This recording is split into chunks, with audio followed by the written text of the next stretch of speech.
think this is the ordinances, but I'm not sure.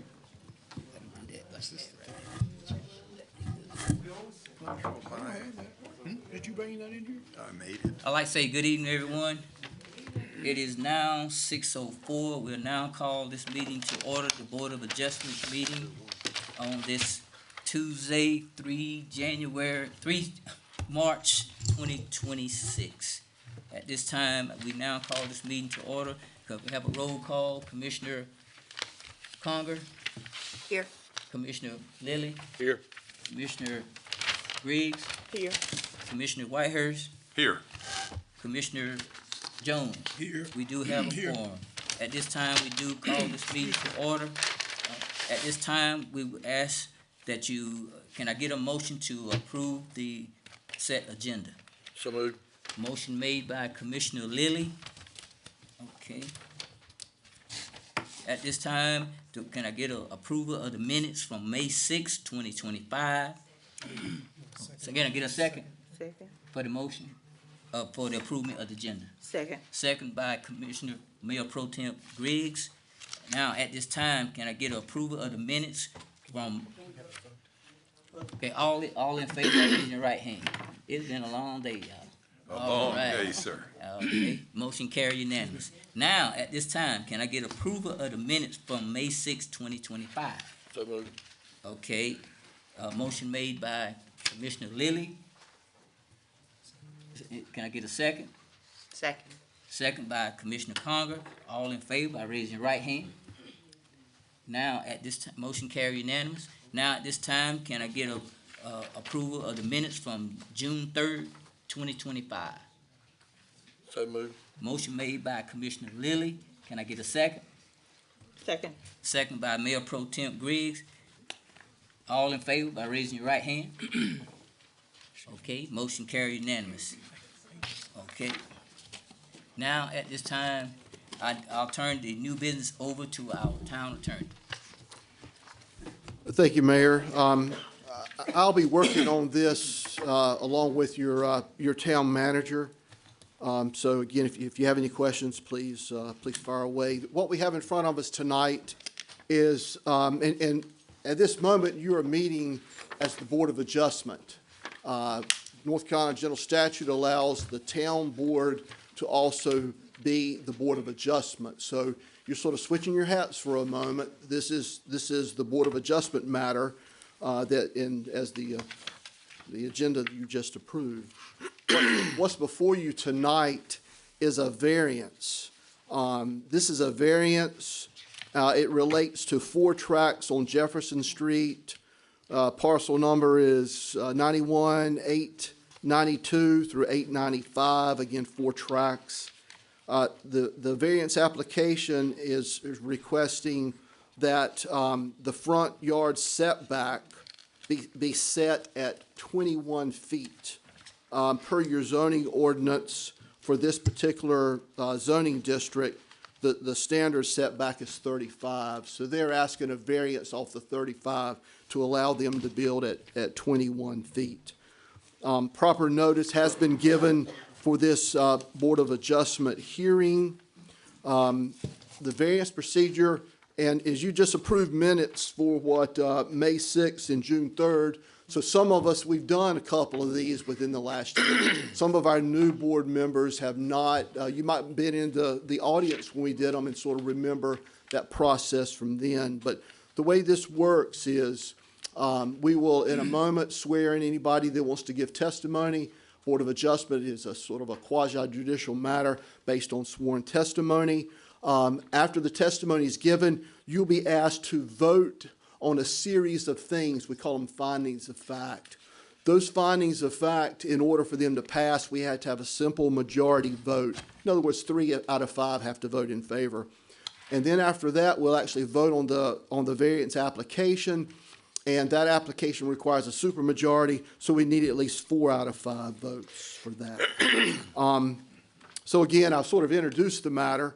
At this stage, I normally ask, Mayor, with your permission, for anybody that wants to be heard, have to give sworn testimony to swear them in. Is that okay if I do that? Yes. Okay, so anybody who wishes to Anybody who wishes to testify during this matter, if you'll come forward, I'll issue the oath. Yep. You want to step up? Anybody else? We, Okay, all right. If you'll put your left hand on the Bible and raise your, you can just set that down. Left hand. Do you swear to tell the truth, the whole truth, and nothing but the truth, so help you God? Yes, sir. Okay, all right. Thank you. You have a seat. And your name for the record is, you told me earlier, is Jacob Gutschall. That's, for the record, is spelled Gutshall, Jacob Gutschall. Okay. I've given some background to this. Town manager, do you want to give any additional background? No, proceed. I'll fill in as needed. Okay. The way that this works is Mr. Gutschall's representing the applicant, which is a corporation, pronounced it's Little Dumas LLC. That LLC owns these 4 trucks, and so at this stage, Mayor, you'll open the public hearing in a minute, and we'll let Jacob step up to the podium. And what he's going to do is explain why they need this variance. And after he testifies, that's when I'll sort of add some additional information about moving forward. But Jacob, you'll step to the podium and speak to the Board of Adjustment. As he steps to the podium, if I can fill in just a couple of details. So this is on East Jefferson Street, and again, the town attorney has referenced tax parcel IDs 91-892 through 91-895, 4 parcels side by side. Zoning is a combination of CB and HB, and the intended use, as disclosed by the applicant, is residential. So with that, Mr. Gutschall, let you speak.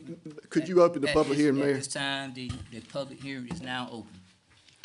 Do I have a motion that we open up the public? You opening it up, Okay, Mayor, is good. perfect. That's all we need. All right, good deal. Go ahead. So like Mr. Attorney said, I'm Jacob Gutschall. I'm one of the owners and managers at Little Dumas LLC. We own the property at East Jefferson Street. Here today asking for the front setback to be from 35 feet to 25 feet. Just with the end user in mind, that would give them more of a backyard. Otherwise, they wouldn't have had any. They're gonna have a garage, most likely on the house that they drive into. And the Little Dumas company, we've been responsible for working with the builders for the houses on Moore Drive, and we'd like to do a similar thing here, but with the setback at 35 feet right now, it's just not gonna be attainable. But anyway, that's kind of some of the background behind it, and if any of the neighbors or anything want to make comments, I think they were sent out letters and given notice. I noticed there was signs on the property, so that's just kind of some general background of why I'm here. Okay. So any questions from the board for Mr. Gutschall? I have one, sir. Mr. Guthrell, your company prior to this presentation attempted to change the zoning to get a variance on the requirements in the backyard. Am I right? Well, it was in the front yard in order to add to the backyard, because otherwise you would have to build so deep into the lot that the end user wouldn't have any backyard. This is the second time that your firm has appeared before this board for a zoning variance. It's the second time, but this variance has changed, and it's also coming back after feedback. So, neighbors would come and talk to us after the meeting, which obviously was too late. So, today give them an opportunity if they, have something to say, because they would rather the house not be so close to their backyard as well, just from what we heard after our meeting. So the last time. Excuse me, Mr. Commissioner, can you speak into the microphone for me? Thank you. So, the last time we did not grant that variance, is that correct, sir? The 20-foot variance was not granted, that's correct. Yes, sir. Thank you. Is there any other question from the board for Mr.? And just Just to sort of add to it, that Commissioner Whitehurst, that's correct. I think this was in the June, it was either May or June of '25 when this application came before. The application has been changed. They changed it from 20 feet to 21 feet. And as I recall, and I'm sure you recall the same thing from the earlier hearing, and I think what Mr. Gutschall said tonight is that if you give them the full measure of the 35-foot setback and put the house that's they're going to build, it sort of puts the backyard.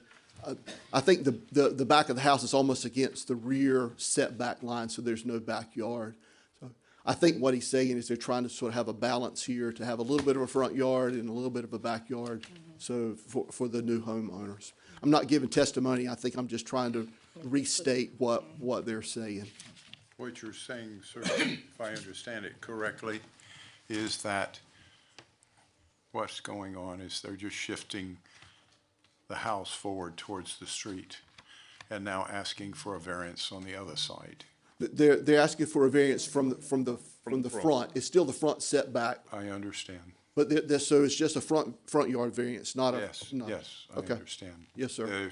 The houses just shifted forward. Yep, that's correct. To adjust to the issue before, correct? Yes, sir. Yes, thank you. I think you're absolutely correct. So, any other questions for the witness, if you will? Okay, all right.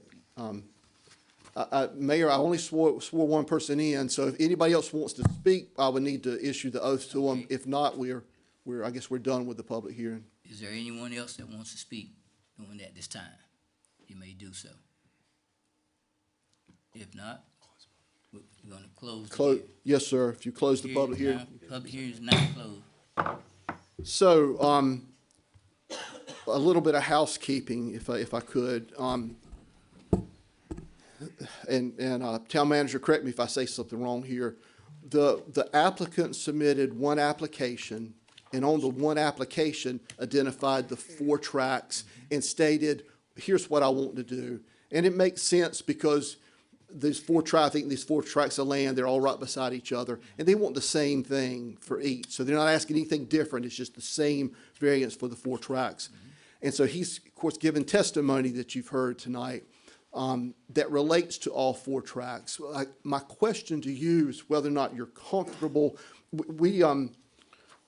What we'll do in just a moment is we'll work through this proposed order, and the order has the findings of fact. And you will need to vote that you either agree or disagree to the findings of fact. And I guess in the interest of trying to save a little time, my question is whether or not you would be okay with having one vote that relates to all 4 tracks. Because again, it's the same vote for the same properties. If we voted on them individually and you denied one, you're probably going to deny all 4. If you approve one, you're going to approve all 4. So my question is, let's just do it just have one vote as we go through. Did I say that in a way that, I don't know if I everybody, if you're okay with that, and I'm assuming you're okay, the applicant's okay, I would just for housekeeping, decide that we do it in one vote. I need to make that motion. I got a question. But when they bought the land, they knew what the variances were, correct? Well, I can only assume when they bought the land, they knew what the current zoning, what the setbacks were for the current zoning. And oddly enough, the zoning being commercial and highway, even though it is commercial and highway, residential is allowed, so there may be a little bit of confusion as to what the setbacks should have been. Yeah, your ordinance, you have to read through several different sets of zoning districts to get to the right one. The town manager identified the 2, but you actually have to read and get to R6 to understand what the setback is, so could be a little confusing. May, Yes, sir. Mr. Elliott, you said, what was it you saying about the commercial and what was that piece you? Commercial and residential. Commercial and residential, they allow residential development within them, but they have to comply to in this case, an R6 residential standard, which is they got 6,000 square foot minimum lot. And these lots far exceed that, I believe.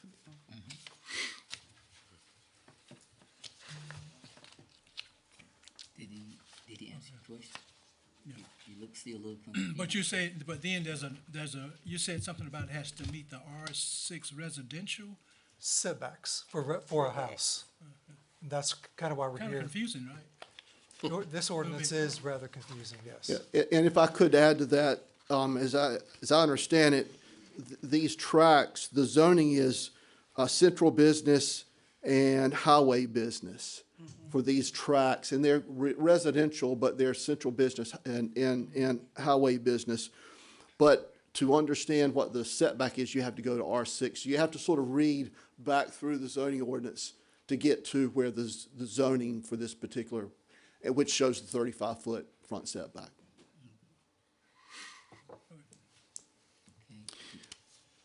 You good?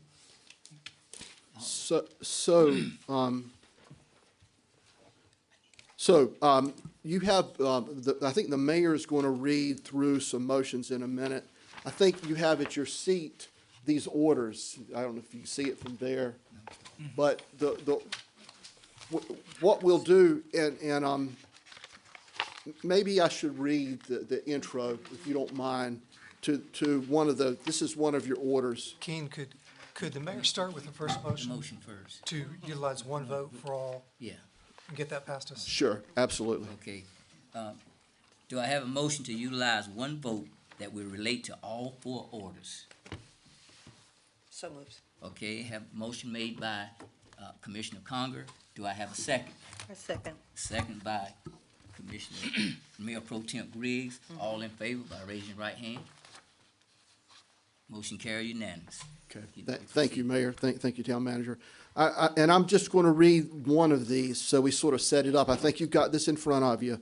It says, order approving a variance. The Board of Adjustment for the Town of Bethel held a public hearing on March the 3rd, 2026, to consider an application submitted by Little Dumas LLC. It's got the address in Rocky Mount for a variance from the town setback regulations, and that's the 15318D. That is the R6 that we were just talking about a minute ago, the R6 zoning district. The variance request for 107 East Jefferson Street, and this particular parcel number is 91-892, and again, there's four parcels, 892 through 895, in Bethel, North Carolina, is for the purpose of allowing a front yard setback of 21 feet when the ordinance requires a minimum front yard setback of 35 feet. The variance application and decision is in accordance with Chapter 153, Section 15338 of the Bethel Code of Ordinances. That's just the background. Each one of the ordinance says the same thing except has reference to a different parcel number. Now, we get to sort of the meat of the matter. Having heard all the evidence and arguments presented at the public hearing, the Board of Adjustments makes the following finding of fact. So the first one says conditions and specifications.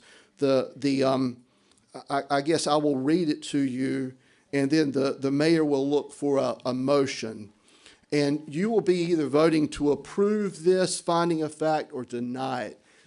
If you approve it, and we'll continue and vote for each one of them, but you have to approve each one of these for us to ultimately get to the point to approve the variance. So these are findings of fact.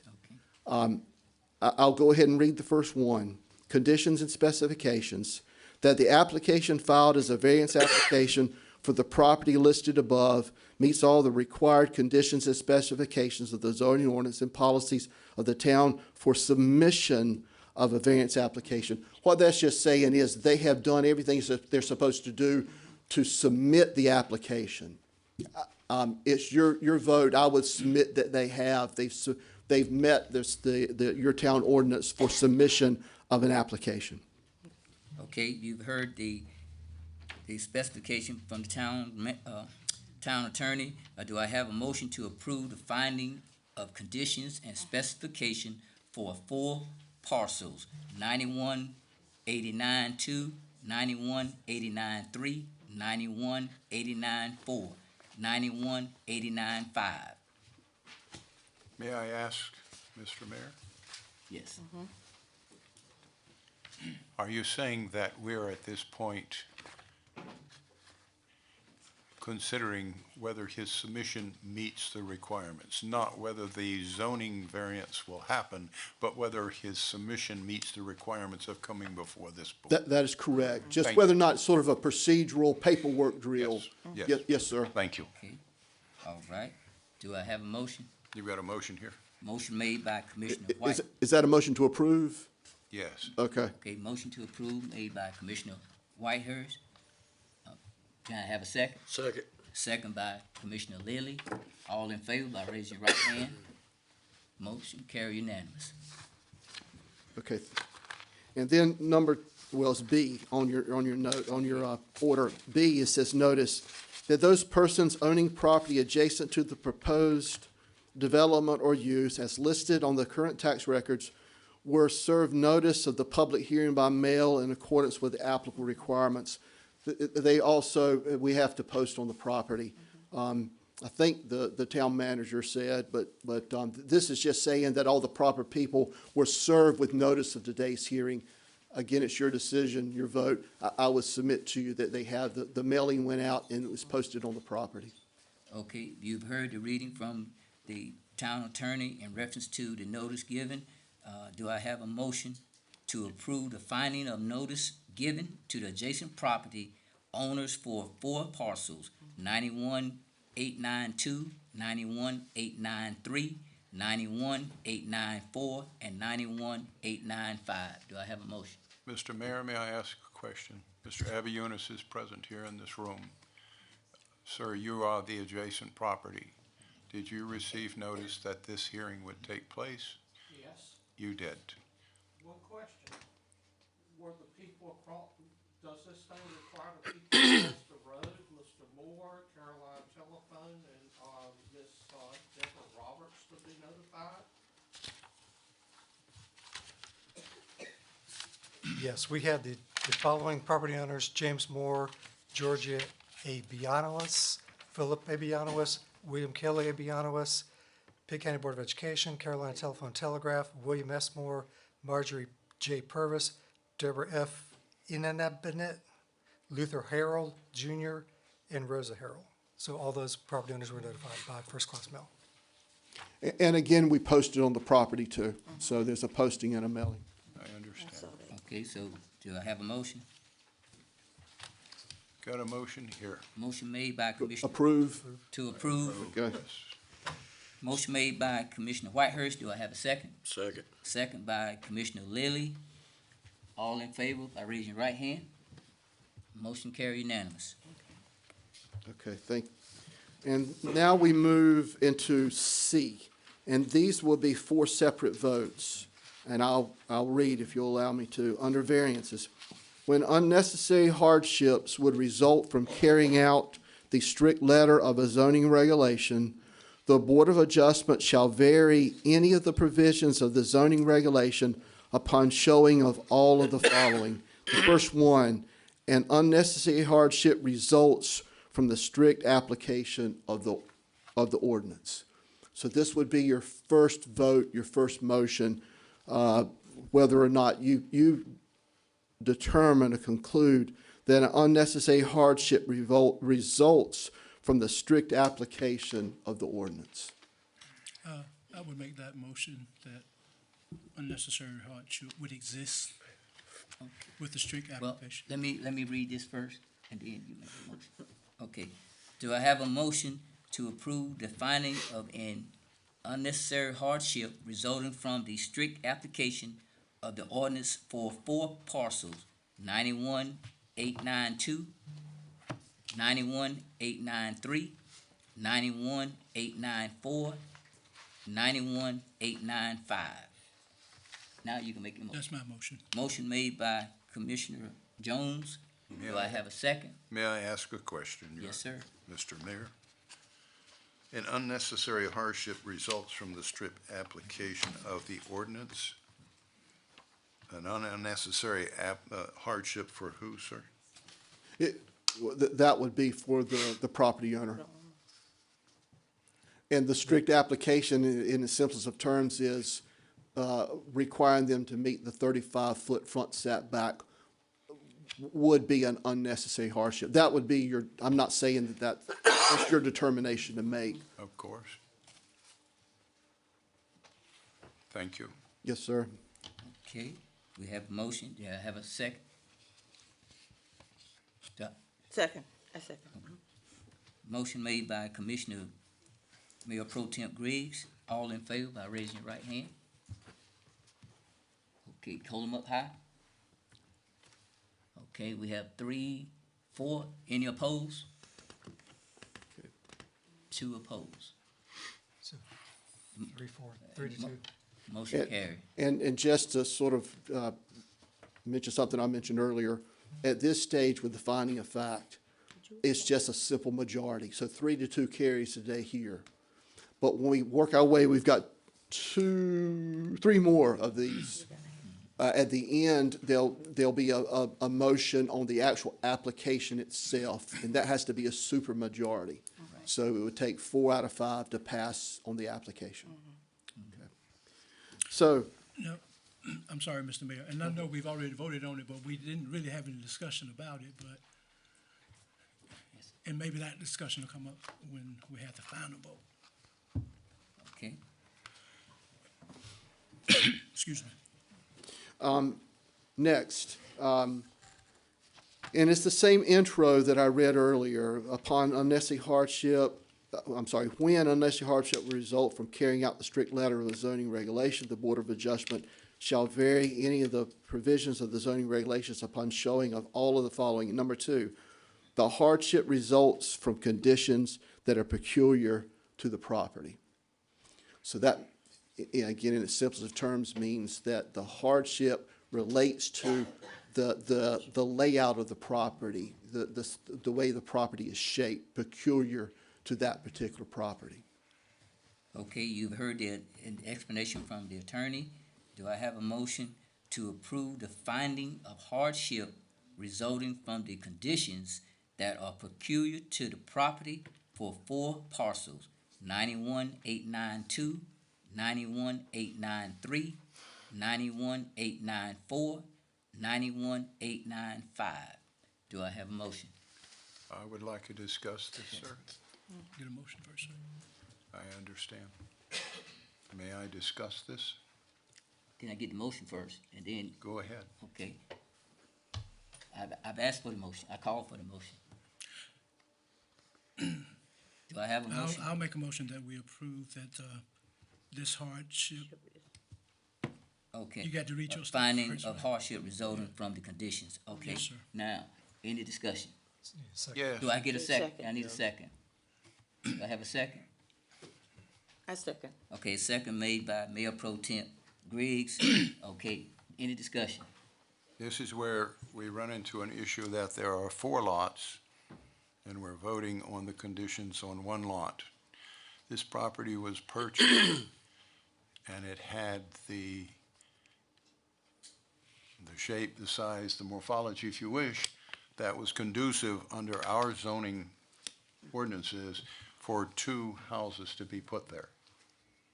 If you turn those houses, if you make 4 lots, we're not gonna have the front and the back. But if you make those 4 lots into 2 lots, you will have that front and that back. Am I making sense to you, sir? So, Mr. Whitehurst, this parcel of land was submitted as a 4-lot subdivision by the developer prior to submitting the variance application. So today it exists as 4 separate parcels. Yes. So it's no longer, I think it was only 1 to begin with. I could be wrong on that. Maybe it was 2, but it's 4 new parcels today. So the hardship then, as this results from the conditions other peculiar to the property conditions which were created by the applicant. But that's my statement, sir. That's not what we're voting on. I've had my discussion. Is there any further discussion? Okay, we had a motion made by Commissioner Jones. All in favor by raising your right hand. Okay, hold them up high. Okay, we got 3, 4. Any opposed? 3-2, okay. Commissioner Whitehurst, I'm opposed, excuse me, Okay. sir. 3-2, okay. Motion carried, okay. The third, under variance, again, it has the same lead-in paragraph about unnecessary hardships. Number 3 says the hardship is not a self-created hardship. The hardship is not self-created. Okay, you've heard the explanation from the town attorney. Do I have a motion to approve the finding that the hardship is not self-created for 4 parcels, 91-892, 91-893, 91-894, and 91-895? Do we have a motion? I'll make that motion that this hardship is not self-created. Okay, motion made by Commissioner Jones. Do I have a second? I second. Second by Mayor Pro Temp Griggs. Any discussion? Mr. Mayor, Yes, sir. the applicant bought the property knowing the ordinances that we have.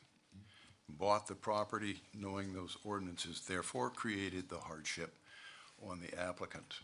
It is a self-created hardship. Commissioner Jones, you had a question? Well, Mr. Mayor, I would really disagree that it's self-created, particularly when I hear that we have ordinances buried inside of other ordinances. And I would think that would be kind of difficult to understand. If you gotta dig into other ordinances and to be able to understand what our ordinance is, I would say that's not a problem for the property owner, it's a problem for the town, that we're not clear. We're not clear on what our ordinance is all about. Okay, Mr. Mayor, if I may disagree with that? yes, sir. This applicant is a professional, has a wide, different places that properties are going in. These are not folks that just come in, don't know what they're doing. I've read the ordinances. The ordinances are very clear, as the town manager said. When you get to whatever it was, the particular area, you go to it gives you, it's a roadmap, specific roadmap. Anybody that's building in this town,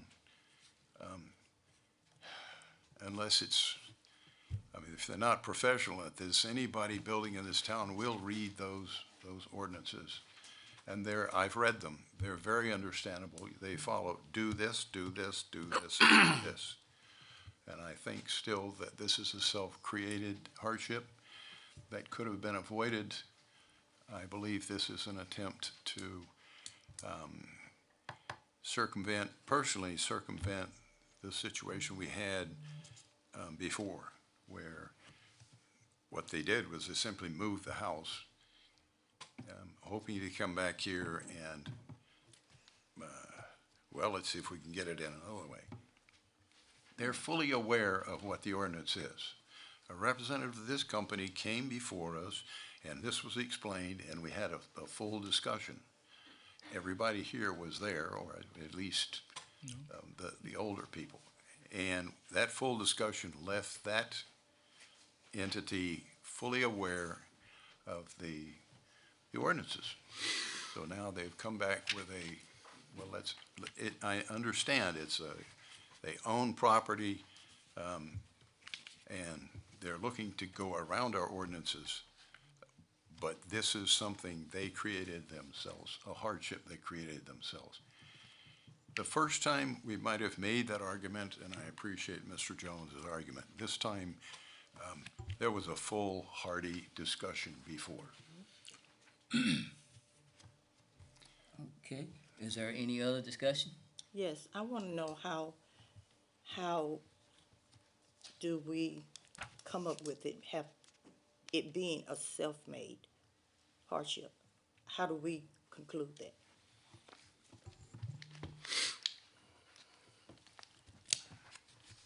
If I may answer that? Yes. I think that I did. They know what the ordinance is. They purchased the property. We told them very well what the issue was. We denied the variance before. They understood that, and now they have returned to us with this new proposal, fully knowing what the ordinance is. We need rooftops in this town. We need them badly. And these people are putting rooftops in this town. I think while we're getting rooftops, we need to be aware that if every group that comes here wants to go around our ordinances, we're gonna be a patchwork here. But at this point, this is a self-created hardship. And, you know, I've said it, Mr. Jones has, well, he doesn't believe it, so I guess I'm gonna quit talking. You might wanna call this for a vote or talk to somebody else down the table from me. Is there any other further discussion?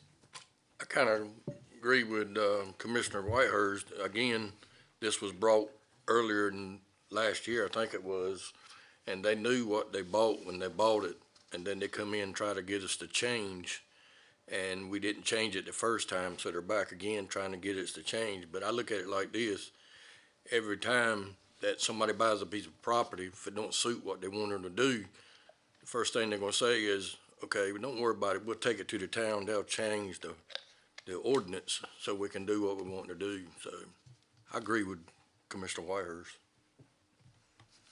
Okay, is there any further discussion? I do.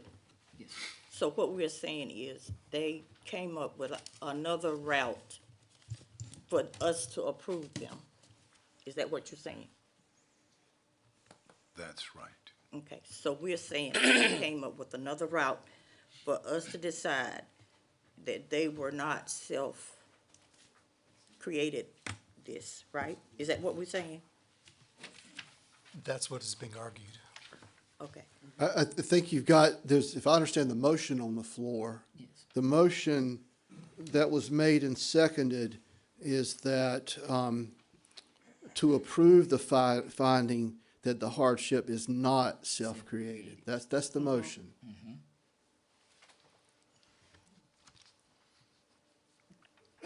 That was my question. How do we determine that that's exactly what he did?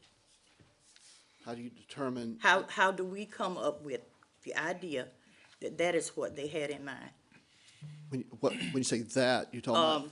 To make us believe that it's not self-created. The way a Board of Adjustment hearing works is you receive evidence that's from the witnesses, and tonight we had one, and you take that information that was given to you and take that information and apply it to these standards. And if you think the information, that the testimony given, carries the day and sways you that the finding that there is a hardship, then you vote that way. If you don't think it carries the day, then you vote against it. Okay. So it's all factual based and based upon the testimony given at tonight's hearing. Now, did they prove the facts? That's your call, not mine. That's an open question. I just want to know. Did they prove what they said? That's what we have to decide. That's what you're determining. That's what we're Each of determining these now. ones. That's you're sort of sitting as the jury, and you heard a witness, and now your decision is, did that witness convince you one way or the other? And then you either make a motion to approve or make a motion to deny. Okay. But that factual determination is made by the Board of Adjustment. Okay, and we are that board, Yes, ma'am. okay? Okay. So where are our facts? So where are the facts? Where are our facts? Well, you received it from Mr. Gutschall, thank you, Okay. in his testimony tonight, that Okay. he gave you the facts. Okay. Are there any other questions? At this time, all in favor, raise your right hand. Oh, hold them up high.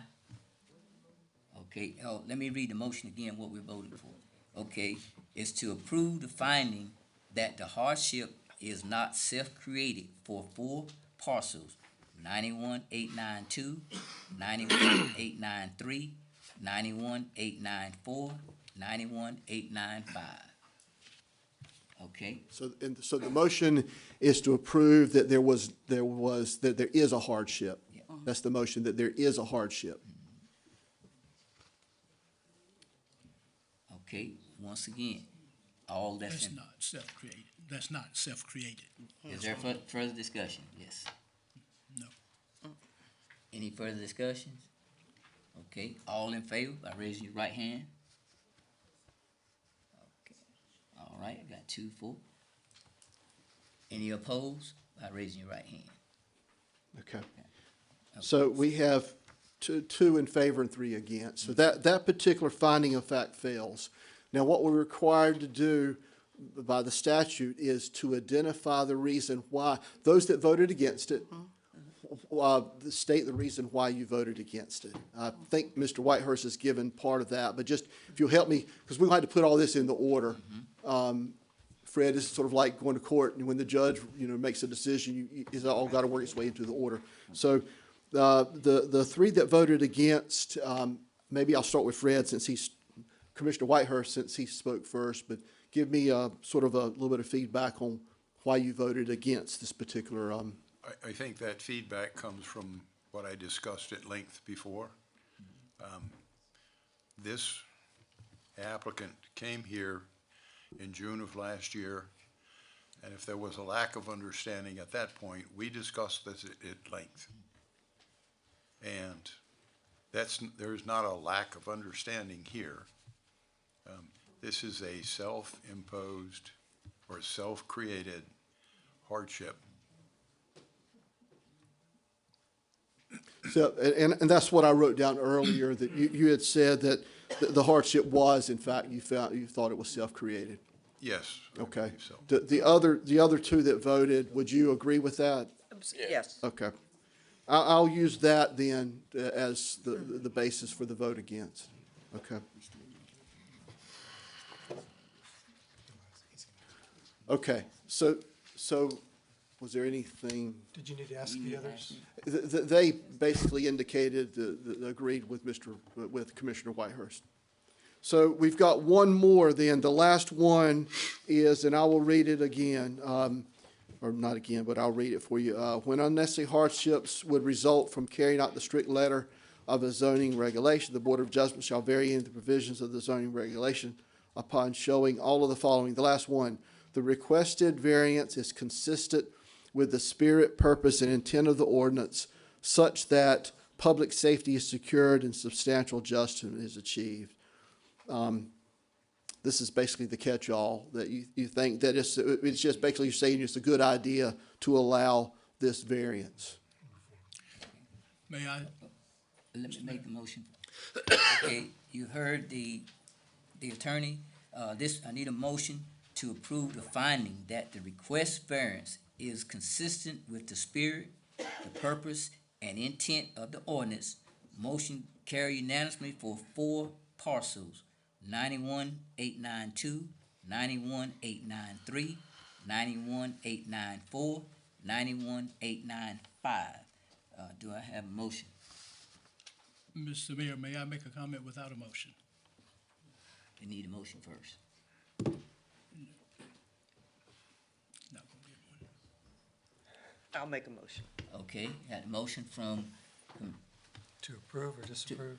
Yeah, we could have a motion to approve or disapprove. Whichever. I'm gonna say motion to disapprove. okay, motion made by Commissioner Conger. Okay, do I have a second on that motion? Second. Second by Commissioner Lilly. Okay, any discussion? Well, Mr. Mayor, I was just gonna say, this request has effectively failed already, so I don't see the point of going to make a motion or to vote on the motion because it has already failed.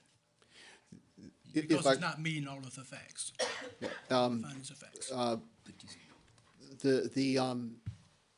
The procedure that we follow, the case law on this is because ultimately, we need a record all the way through, requires a vote on each one of the findings of fact. If you don't follow it through, they could appeal to Superior Court, and Superior Court will just remand it back down to you to finish what you didn't complete. Okay. So this was a motion to deny that last finding of fact. And a second. Second.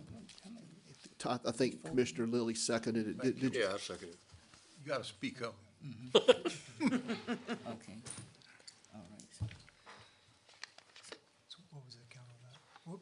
It was all in favor of denying, raise your hand. It was 3. Okay. 3-2. Any, all in favor? Of disapproval. They disapproved. It was, So it's okay. three, Once again, all those that's in favor of disapproving, raise your hand. got 3.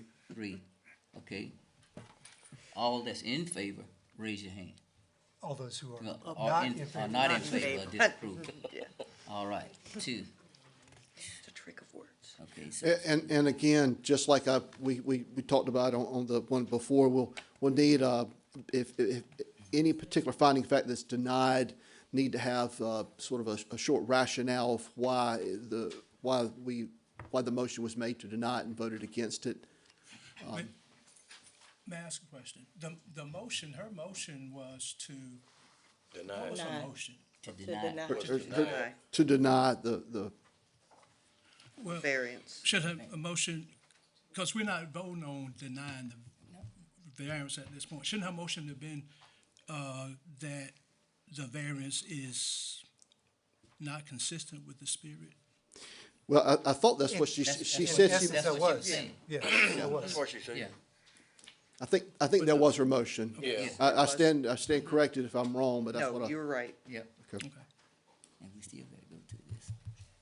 So does, I just need some feedback from the 3 that voted against to your rationale for voting against this particular finding. That you basically, you voted that it was not consistent with the spirit, purpose, and intent of the ordinance. I think Fred is right, that, or excuse me, Commissioner Whitehurst is right, that, you know, this was put in place to create a town that, you know, we could all enjoy and all, you know, that we were all comfortable in, and we were all sitting back and, you know, it was what we wanted instead of a hodgepodge. I think once we start, you know, we set a precedence for, allowing variances to it, then we end up with that hodgepodge. It all boils down to, you know, what we want our town to be.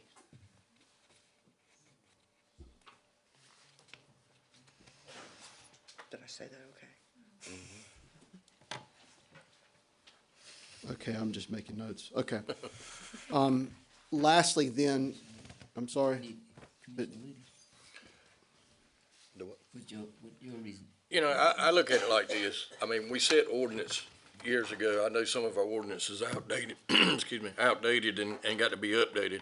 But our ordinances was that we stood back when we made the ordinance years ago. If we change it, then we change it. But, you know, if we keep changing an ordinance or a variance for everybody that buys a piece of land, we're gonna be doing this every time we turn around. So I just think we need to stick with the ordinance we got for now until we change it one way or the other. Or, you know, I just don't think we need to change it every time somebody wants to come in and buy a piece of property. Take it for granted. You know, we do need the houses here, and I'm not trying to push them out by no means, but, you know, we got rules and regulations and bylaws just like everybody else.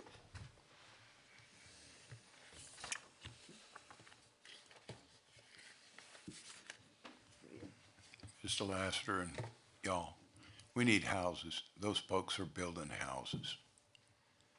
We need houses, and everybody here knows that.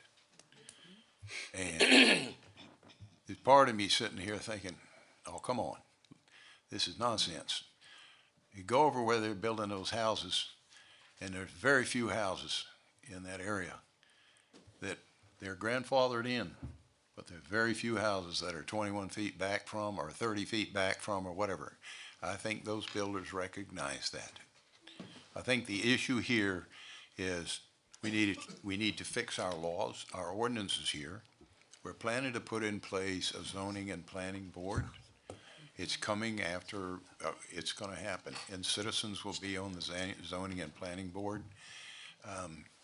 Right now, sir, it would be inappropriate to just, not you, but anybody just came to town and ignored what our laws are. I'm personally, on behalf of me, hope you keep coming. The planning and zoning board's coming, and we're gonna revisit this because literally what we've got here is a little bit of foolishness. Cause these folks, you couldn't live in your house, Commissioner Griggs. You're not 30 feet off the road, you know? You couldn't. A lot of houses not 30 feet off the road. We need to decide, do we want this man or do we want to keep this? No. You know, there's good stuff here, but it doesn't apply when we look at it. It's almost schizophrenia. We got ordinances that potentially don't fit our future. When folks come to town and they're gonna fix, and they look at the town, realistically they could think, let's, I mean, look at all those houses that are right up on the street. Look at them. They're asking, so I think the solution here, I believe in what I put out today, Mr. Lassiter, but I think the solution here is we fix the ordinance to be more realistic, and we're doing that. These folks right here are involved in that right now. And then, please come back. I'm personally inviting you to come back. I want to see this place grow, and I want to see places for people to live. I'm tired of cutting the grass up. Well, yes, sir. Yes, sir. That's all I got to say. Okay, thank you. That just leaves the last matter is the actual, the vote either to approve or to deny the variance application. We just have to vote across the board to approve or deny the application. Now, I will say that because you have voted to deny two of the motions, it basically fails. You have to, those findings of fact, we have to approve each one of them, and two we didn't. Four we did, two we didn't. So I would submit to you, I think your motion is to deny it, but I'll ultimately leave that up to you of what motion you want to make. Okay, you've heard the town attorney, and at this time, do I have a motion to approve or deny the variance application for 4 parcels, 91-892, 91-893, 91-894, 91-895. Do I have a motion? The motion to deny. Okay, motion to deny by Commissioner Whitehurst. Do I have a second? Second. Second by Commissioner Lilly. Is there any discussion? If there's no discussion, all in favor of denying, raise your right hand. Okay. Hold them up again. Any opposed? Okay, motion carried. Mayor, that's all I have. I'll speak briefly with Mr. Gutschall, but that concludes your hearing as the Board of Adjustment. If there's no questions from me, if you want to slide into your opening up your regular meeting. And before we do that, is there any questions from Commissioner Griggs, Congress, Commissioner Lilly, Commissioner Griggs, Commissioner Whitehurst, No, sir. Commissioner Jones? Okay, if there's no further question, at this time, I now close the public hearing, and the public hearing is now closed at this time. The meeting's concluded. Okay, at this time, we'll go into our regular monthly board meeting. Okay. At this time, I now call this our regular town Bethel Board of Commissioners' regular meeting to order. It is now 6:59. Okay, at this time, we're gonna ask, once again, I'd like to say good evening to everyone, and glad you sat through all of that. At this time, we're gonna ask Commissioner Jones if he would do our invocation. Let us pray. Our Father, we are grateful to you for today, for your many blessings. We thank you for the reason you brought us here tonight to handle the business of the town of Bethel, Lord. Pray that you will be with us to make the best decisions. In Jesus' name we pray. And at this time, we're gonna ask Miss T, is pronouncing that right? Tegan Riggs to come to our podium. And if you will state your name and what school you go to and what grade you're in for our Pledge of Allegiance. You can pull that down till you do. There you go. It's all right. Take your time. You're good. Take your time. My name is Tegan Riggs, and I go to Bethel Elementary. Okay, and what grade you in? I'm in 2nd grade. All right. Welcome to our Bethel Town Hall. And at this time, if you would ask everybody to stand and you can help lead us in our Pledge of Allegiance. Please stand as I say the Pledge of Allegiance. I pledge allegiance to the flag of the United States of America and to the republic for which it stands, one nation, under God, indivisible, with liberty and justice for all. All right, and Mr. T, you can stay right there. Good discussion, Mr. Jones, good discussion. She got you right here. So if you step over here, we're gonna get us started.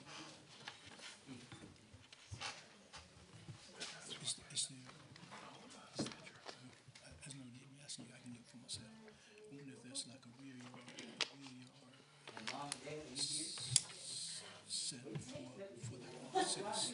Thank you so much. You guys will just stay for the meeting. Give her a hand.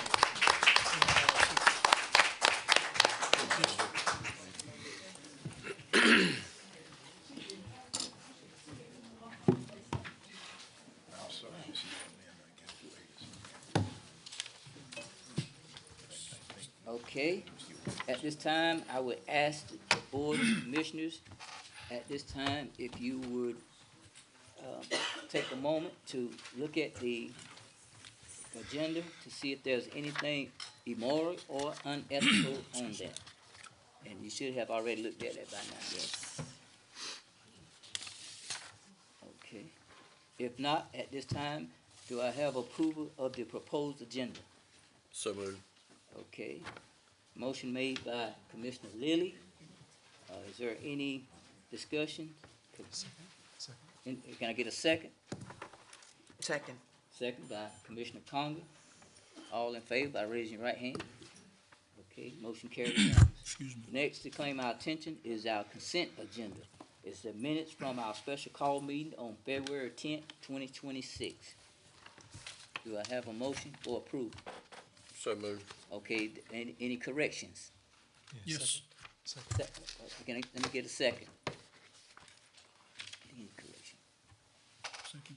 Can I get a second for our You consent? get a second. Okay, second by Commissioner Whitehurst. Now, is there any corrections?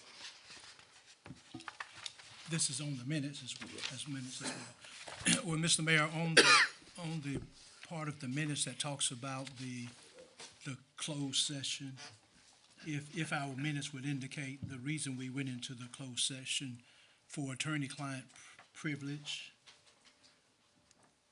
Okay, we gonna let our town clerk explain. and What's the correction? So I can kind of run with that. Yeah. So he was asking us to clarify the reason we went into closed session. And actually, in talking to the town attorney, That's not what he's talking about. no, Yeah, I was just saying, just to indicate, that's why we went into the session. right, we had put attorney-client privilege, but I think we wanted to change that to property matters. I'm sorry, I had stepped out with the gentleman, so I missed part of this. To that right there. Right. I'm saying we'd had a discussion about instead of attorney-client privilege, going under the property clause. Yes, that's right, right. Instead of changing it to the discussion of the issue regarding real estate, real property. So instead of GS 143, 318.11A3 would be A5. A5. Is one correction that was pointed out. Also, you want us to give the reason or to state that we came out of closed session.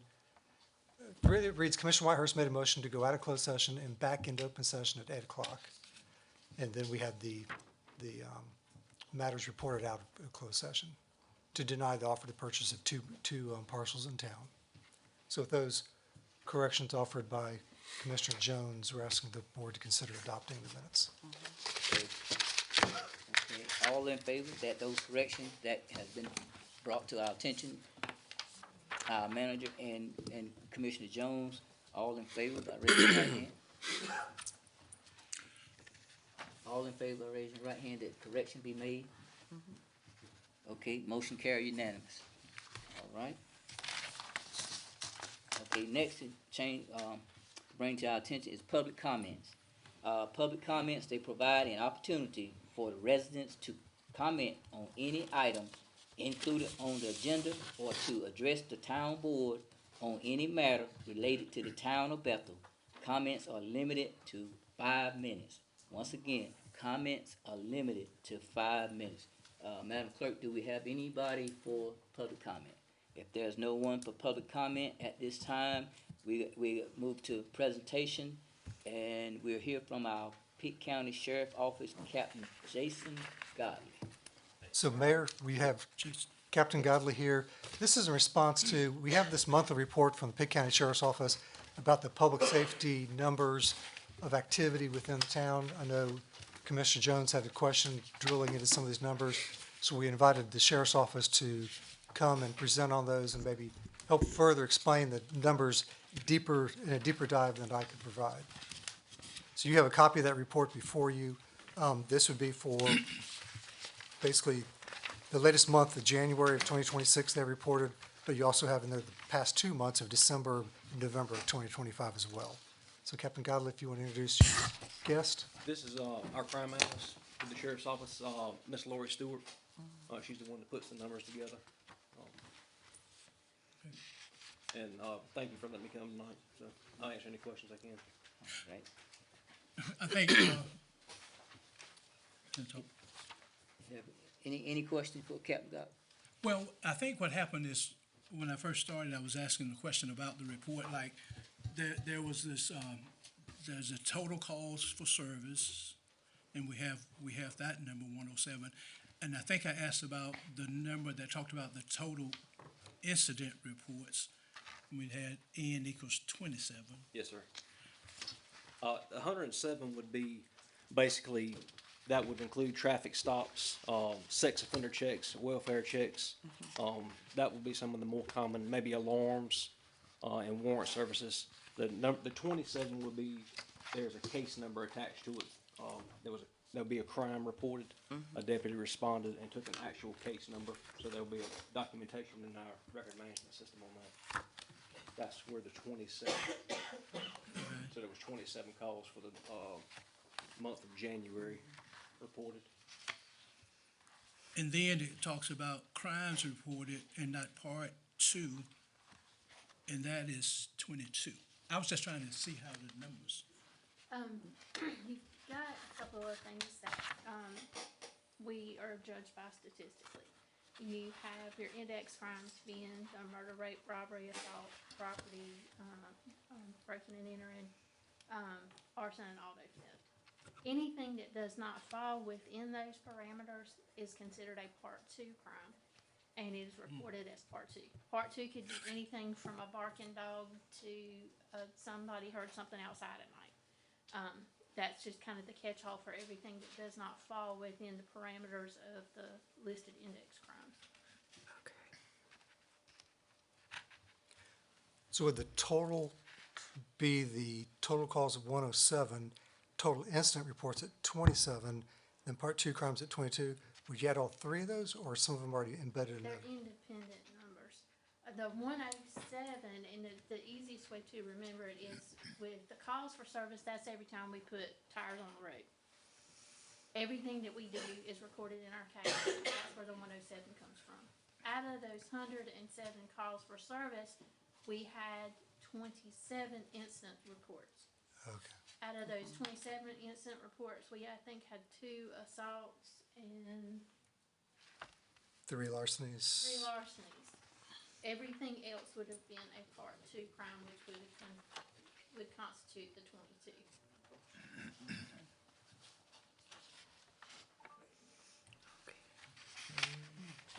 Any other questions for Captain Goff? So to recap, the incident reports are embedded within the total calls for service, the 107, Yes. and the part two crimes reported is separate and apart. The part 2 crimes are also gonna be within that 107. Oh, okay. Out of the 107, you had 27 incident reports. Then the incident reports are broken down by the index crimes, and anything that does not fall within the index crimes then is a part 2. Okay. Okay, so incident reports, that's where your officers actually have to do an incident report That's correct. on that call. Okay. Okay. Thank you. Yes, sir. Okay, any other questions from board members? If not, thank you. Thank you. All right. Next to claim our attention is, old business, and at this time, I'll turn it over to our interim manager. Okay, on this one, the town attorney and myself are going to present this one. This is regarding a resolution regarding the act of your last board meeting on February 10th. You accepted an offer to purchase on 2 town-owned properties from Geraldine Brown. This was for tax parcel 9216 and tax parcel 29604. The first parcel, the high amount that was accepted was $600. Second parcel was $300. And with that, I think the attorney has some comments to make. I'll make a few, be glad to answer any questions you have of me. As the town manager said, you voted last month to, I guess, initiate the process to sell the property. The official act required by the statute is the approval of a resolution, which you have both of them in your packet. Once that resolution is approved, the resolution sort of sets the terms and conditions for the sale. It lays out everything regarding the property or the sale of the property. So we have that for you tonight. I don't know if you have any questions about the resolution. I'll be glad to walk through it if you want me to. I will say this is the resolution I've used probably a dozen or more times for towns when we sell properties. It's a very standard document, if you will. So I'll be glad to answer any questions you have regarding the resolution and the procedure. We have the bid deposit has been paid, so the town has it in its possession. The one thing that I do want to make you aware of, when we prepare the resolution, one of the things we have to do is to get together some legal description for the property. We want, because that legal description, after you pass the resolution, we have to run notice in the paper. And the notice in the paper needs to say, hey, we're selling property, and the public needs to have, with some reasonable degree of certainty, what property you're selling. So we look for a deed. For the property, parcel number 9216, we found the deed fairly quickly. It was no big deal. But the other property, the 29604, which is the smaller tract, which doesn't attach to the road. Long story short, and I spent a little bit of time, we could not find a deed. So when I say couldn't find a deed, I mean a deed into the town. So I'm not saying there's not one there.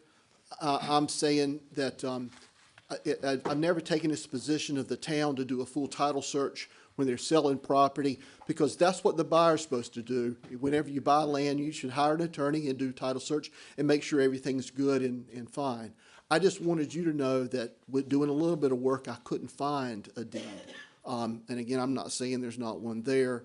What I think may have happened is, I think this actual tract of land was probably part of a road or an alleyway that was never opened.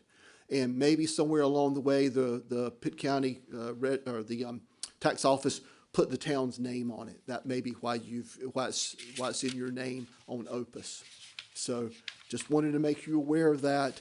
My suggestion would be and we will let the potential buyer or the bidder know about this issue. The bidder can talk to their attorney, they can do title work, and they make the decision of whether or not they want to buy the property. They may buy one and back out of the other, and that's fine too. The other thing, just so you know, is you're only given a non-warranty deed. In the spectrum of deeds, a general warranty deed, when you buy your house, that's what you want. You want all the warranties. You want everybody to say everything's good to go. A non-warranty deed is basically saying, whatever we got, we're giving to you. There's no warrants with it. So that's and that's listed in the resolution, that we only give non-warranty deeds. So I just wanted to make you aware of that. I'll be glad to answer any questions you have of me. And there we go. You've got the resolutions. We would need both resolutions approved if that's what y'all's, if that's your pleasure. Okay, you've heard I'd like to make, you've heard the recommendation by the town attorney. At this time, do I have a motion to adopt the presented resolution, adopt two resolutions presented to advertise tax parcel 9216 and 29604 for upset bid? Do I So- have a motion? So moved. Motion made by Commissioner Conger, second. Second. Second by Commissioner Lilly. Any discussion? There's no discussion. All in favor by raising your right hand. Okay, motion carried unanimous. Okay.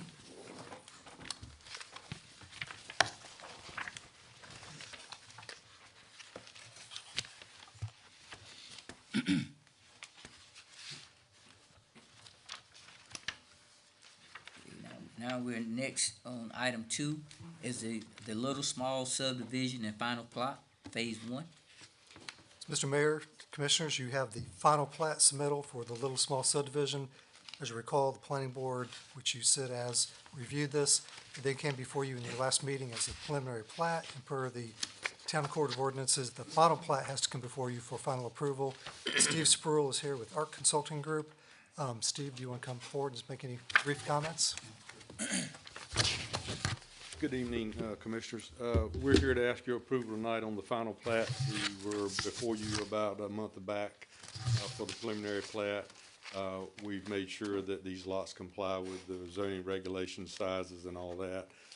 So we're just here to ask for your approval of the final plat so we can record these lots and the owner can start building on them. If you have any questions, I'll do my best to try to answer them. And we do need to note, this would be just phase 1. This would be actually the 6 of the 8 duplex lots, specifically lots 1 through 3 and 6 through 8.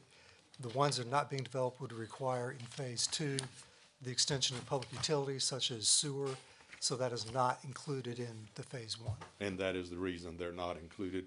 The owner wants to have a warm feeling about his sales projections on this or his rental projections, whichever the case may be. And before he invests the money in extending the sewer line to serve the other 2 lots, that's why we did it in phases. We'll see how this goes, or he'll see how this goes. And then, of course, if it goes well, we'll be back with phase 2 and ask for your approval on that. Okay. All right. Okay, do I have a motion to approve the final plot of the little small subdivision?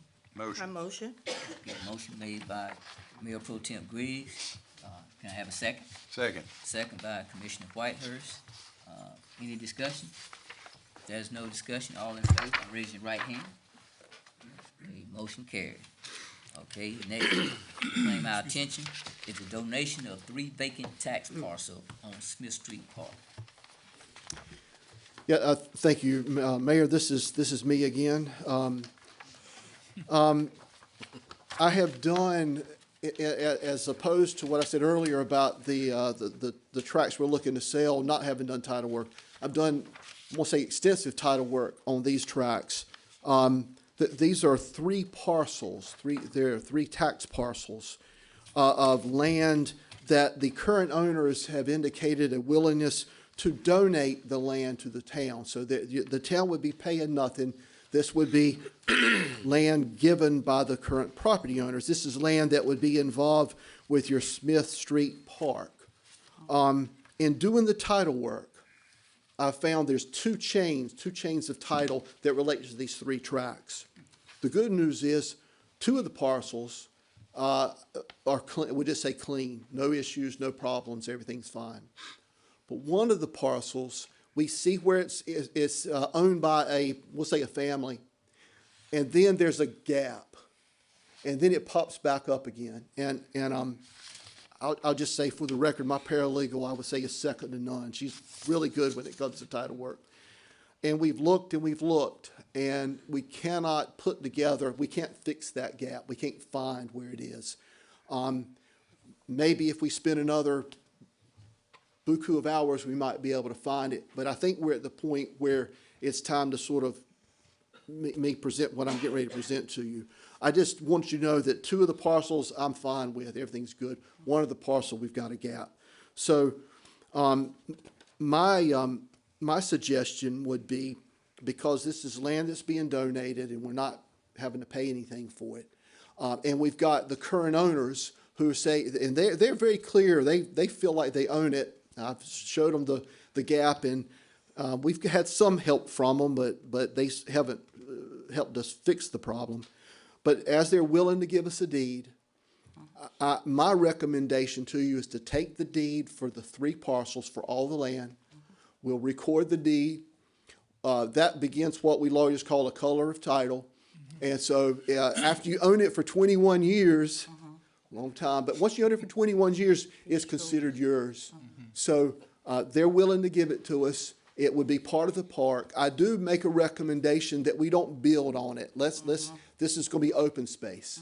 So let's take it and let's let it be open space. And these three parcels are on the north side of the park, and one parcel is 0.23 acres, one parcel is 0.13, and the third parcel is 0.06, where it's a whopping total of 0.42 acres. It will be a nice addition to the boundary of the park, but like Keene said, we don't anticipate putting any building or infrastructure on the land.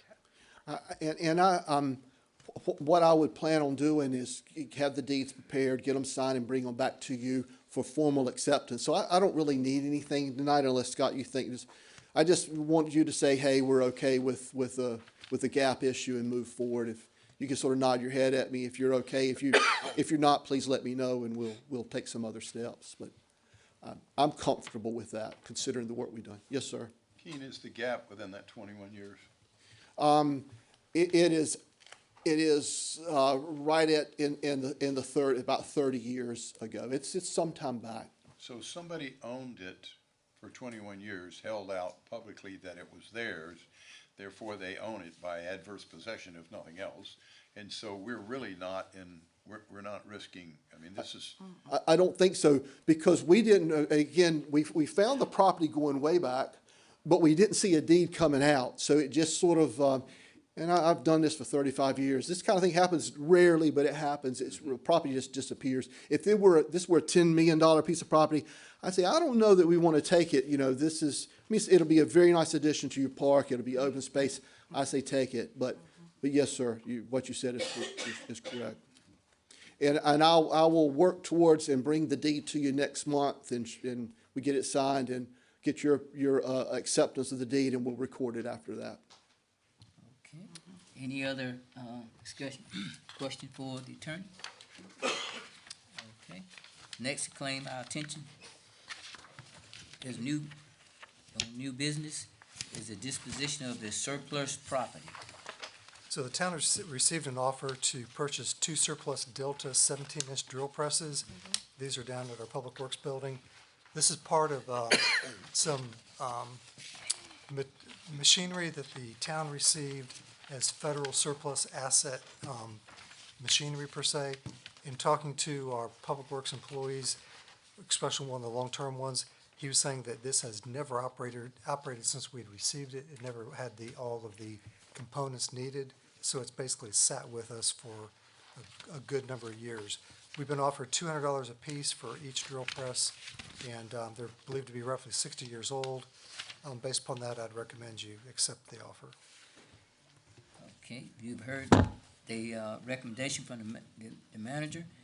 Do I have a motion to accept the staff recommendation to sell the town's 2 Delta 17-inch drill presses as surplus property in the amount of $400? I make a motion. Okay, motion made by Commissioner Lilly. Can I get a second? Second. Second by Commissioner Jones. Any discussion? If there's no discussion, all in favor, by raising your right hand. All right, motion carried unanimous.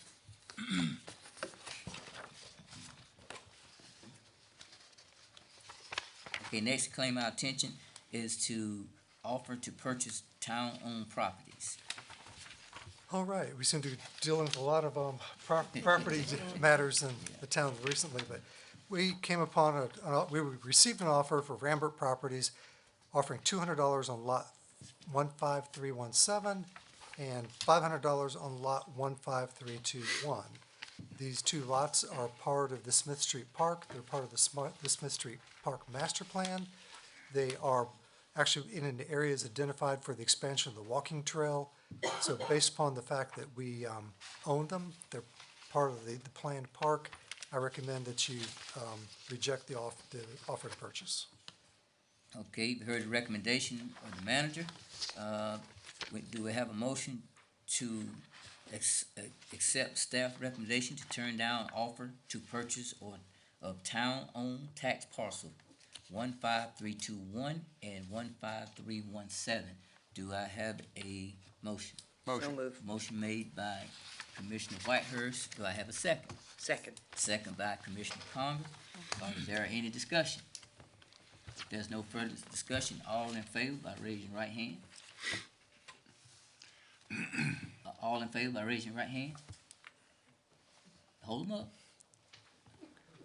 All right, motion carried unanimous. All right, any opposed? No one opposed. All right.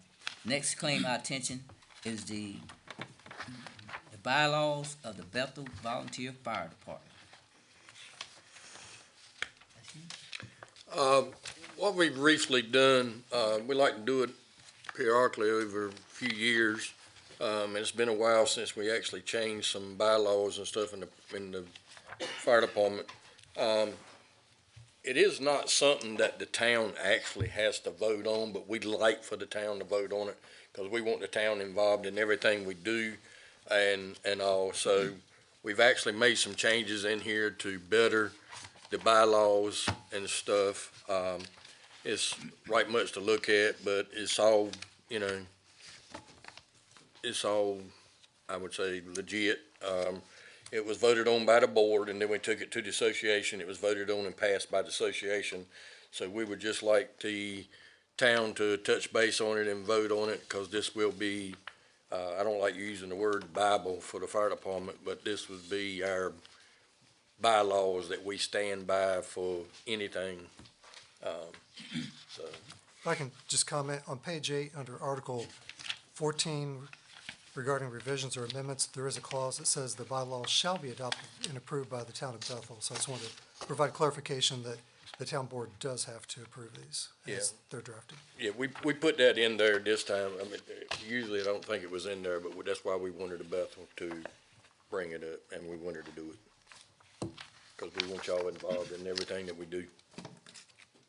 Okay, you've heard the recommendation by the manager and the explanation from Commissioner Lilly. Okay, do I have a motion to adopt the Bethel Volunteer Fire Department bylaws as presented? Motion. Motion made by Commissioner Whitehurst. Do I have a second? Second. Second by Commissioner Lilly. Any discussion? No further discussion. All in favor by raising your right hand. All right. Motion carried unanimous. Any opposed? Okay. Next to claim our attention is our budget financial matters. Mayor, Commissioners, you've got 4 budget amendments before you, numbered 9, 10, 11, and 12. The first one moves monies within the recreation budget, $1,500 from repair maintenance to contracted services. Second one moves another $1,500 within the administration budget from miscellaneous to advertising.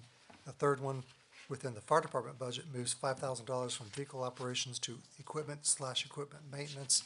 And the last one basically reappropriates $90,000 out of fund balance to pay for the remaining stormwater AIA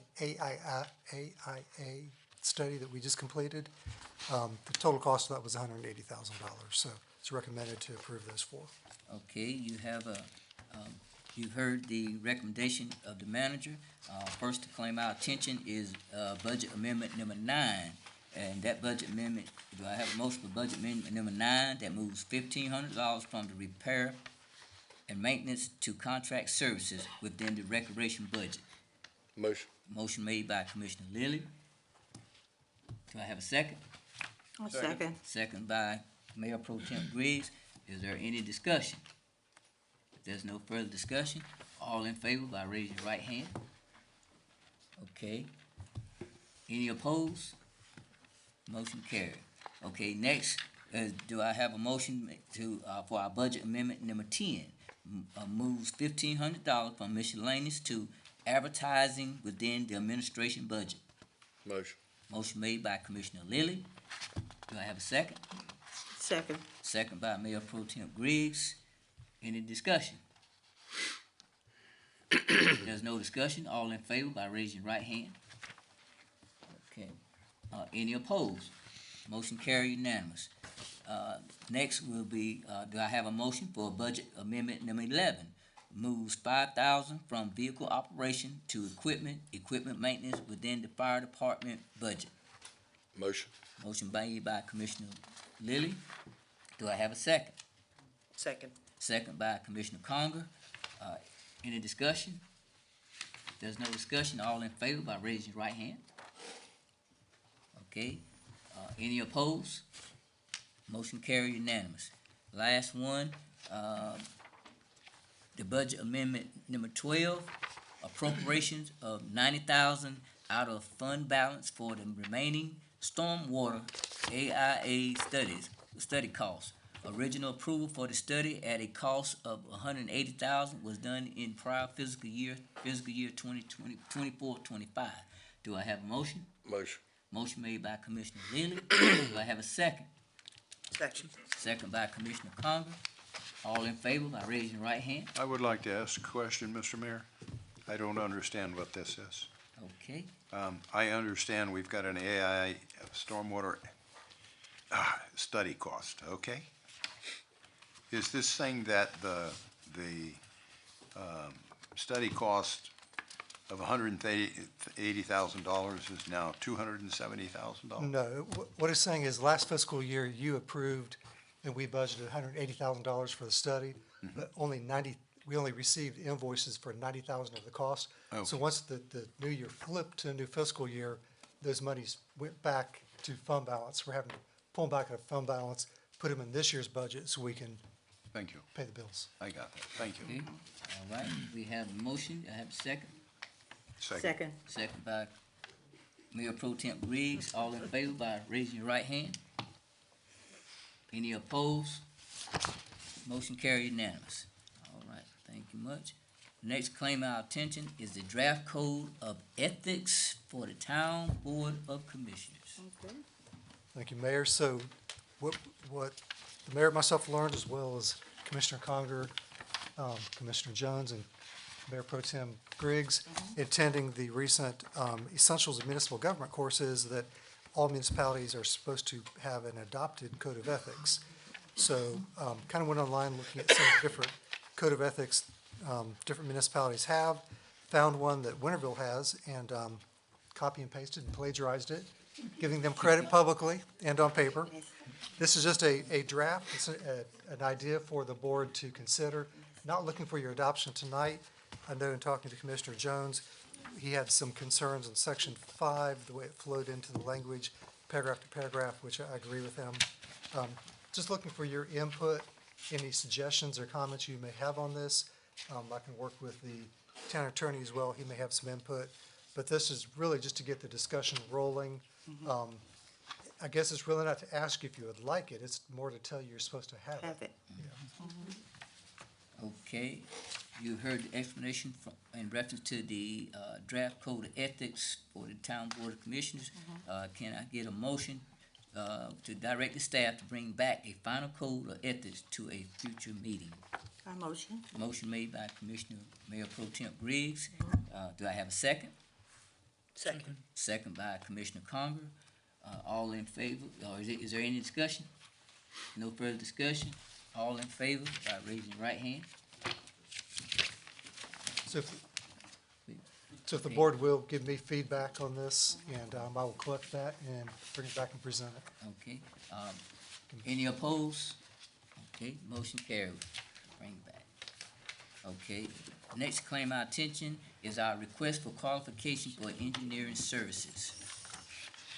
Mayor and board members, so the town of Bethel right now does not have basically what I would call an on-call engineering firm for engineering needs.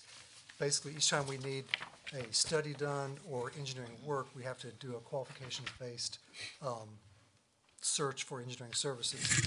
By issuing an RFQ, inviting engineering firms to submit based upon different factors and metrics, we would review those, and then bring back a recommendation for you, for your consideration to have one firm that could handle the overall needs of the town. If we were a large municipality, we would probably have an engineer on staff that would handle these types of matters, just like the county has an engineering department. Obviously, we're a very small municipality, and it's kind of time-consuming to jump through the process just to get a simple thing done. Now, admittedly, the AI study we just did on stormwater was a major study. That wasn't a simple matter, but there are small matters that we could really use quick turnaround on, and by having this, we will be able to have somebody on call, per se, that we could pick up the phone and say, hey, we need this work done. So I'm looking just for you to consider approving, issuing this RFQ. We would post this on our website and invite firms to apply, and then we will review those and bring back a recommendation for your future consideration. Okay, you've heard the recommendation from the manager. Do I have a motion to approve the RFQ for engineering services as presented? Motion. Motion made by Commissioner Lilly. Do I have a second? Second. Second by Mayor Pro Tem Griggs. Or is there any further discussion? If there's no further discussion, all in favor, let's bring this back. By raising your right hand. Okay, any opposed? Motion carried unanimous. Mayor, if I can make a note of correction, this actual RFQ is a RFQ the town of Winterville had issued. The last matter with the Code of Ethics was a document I lifted off the website of the city of Clinton on the Code of Ethics, so. Okay, That's all right. all right. Next to claim our attention is our contract to audit accounts. All right, Mayor, Commissioners, so you have a contract before you with Greg Redmond to audit our books that will end on June 30th of this year, 2026. A slight increase of $17,500. Mr. Redmond informed me that he has dropped about 8 different municipalities, probably due to the difficulties and challenges they present, probably not having their audits up to date. As you're aware, we are now up to date, and he's willing to continue with us. So with that, I'd ask you to consider approving the contract. I will budget this $17,500 in the new budget for July 1, and it's a reasonable amount of money for the service. Motion. Okay, you've heard the recommendation of the manager. Do I have a motion to approve the contract to audit accounts with Greg Redmond? Motion. Amount 17. All right. Motion made by Commissioner Lilly. Do I have a second? Second. Second by Commissioner Conger. All in favor? Is there any other questions? No further question. All those in favor by raising your right hand.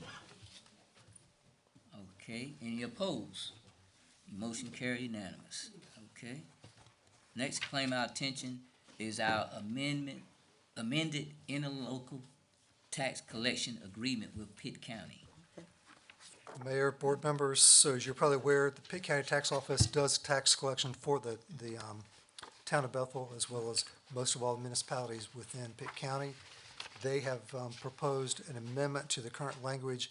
It really deals with annexation, which it's not really an issue for us in terms of how they will be responsible for collecting taxes on any area annexed. Right now, involuntary annexation is not permissible per the North Carolina General Assembly, only voluntary, somebody who asks to come in and you receive it, that you can annex property. So with that, they are asking that we do approve this, and so I recommend the approval of it. Okay, you've heard the recommendation of the manager. Do I have a motion to accept the amended interlocal tax collection agreement with Pitt County? So moved. Motion made by Commissioner Conger. Do I have a second? Second. Second by Mayor Pro Tem Griggs. Any further discussion? If no further discussion, let it be known by your voting sign. Right hand. Okay, any opposed? Motion carried unanimous. Okay, next is our stormwater study follow-up. All right, so take a deep breath. This is a big piece of the agenda. So, as you're aware, the town staff has been working with Rivers and Associates as a follow-up to your January 13th stormwater workshop. Two things in there, two major items. One was the mention of a stormwater fee study.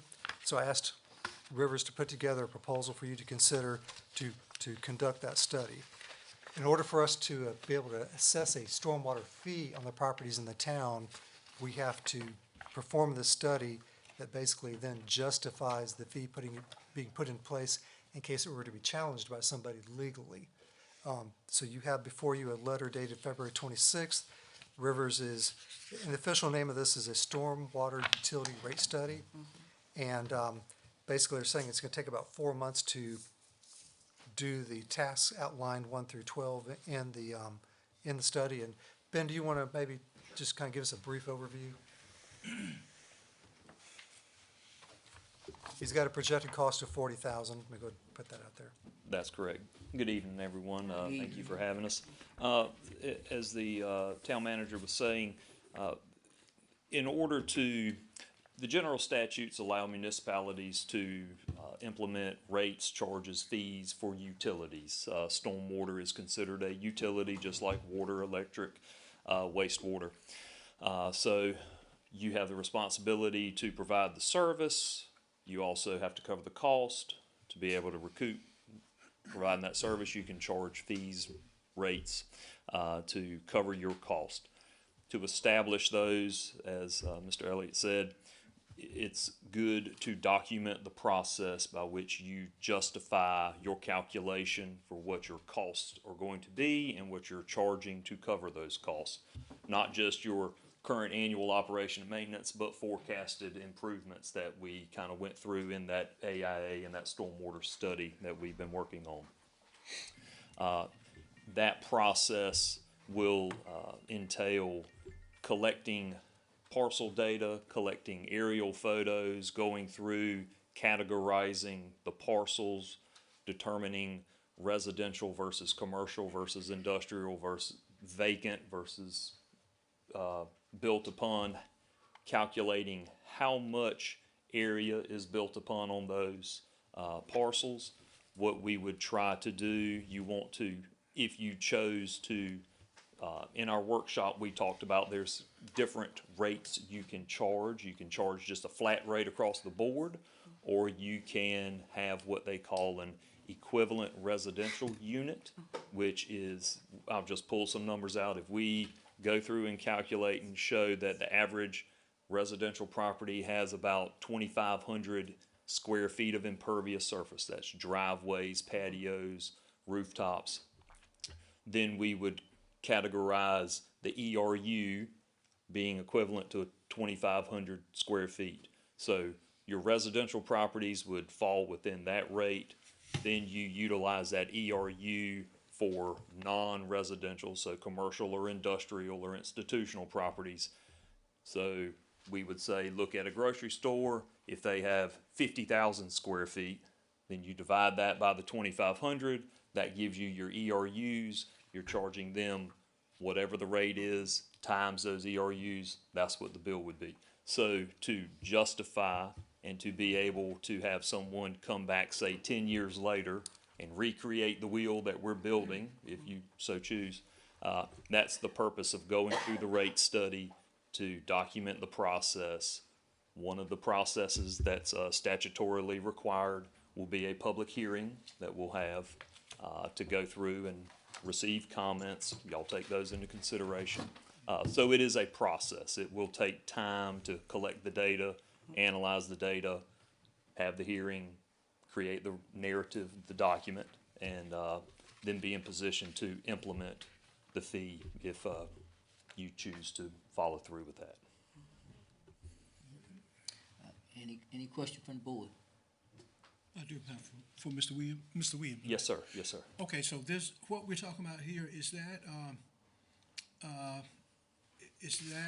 a rate that will be charged to each citizen? So, How does this work? so typically, I live in Winterville. I pay a monthly stormwater utility rate. It comes on my utility bill every month. And it is based on, they've gone through this same process. So it would be just similar to your water and sewer bill. It would come monthly. The town would, now we'd have to figure out how it would be billed and collected, and that would be. So we'd have to see if GUC would be willing to collect it on our behalf on the GUC bill.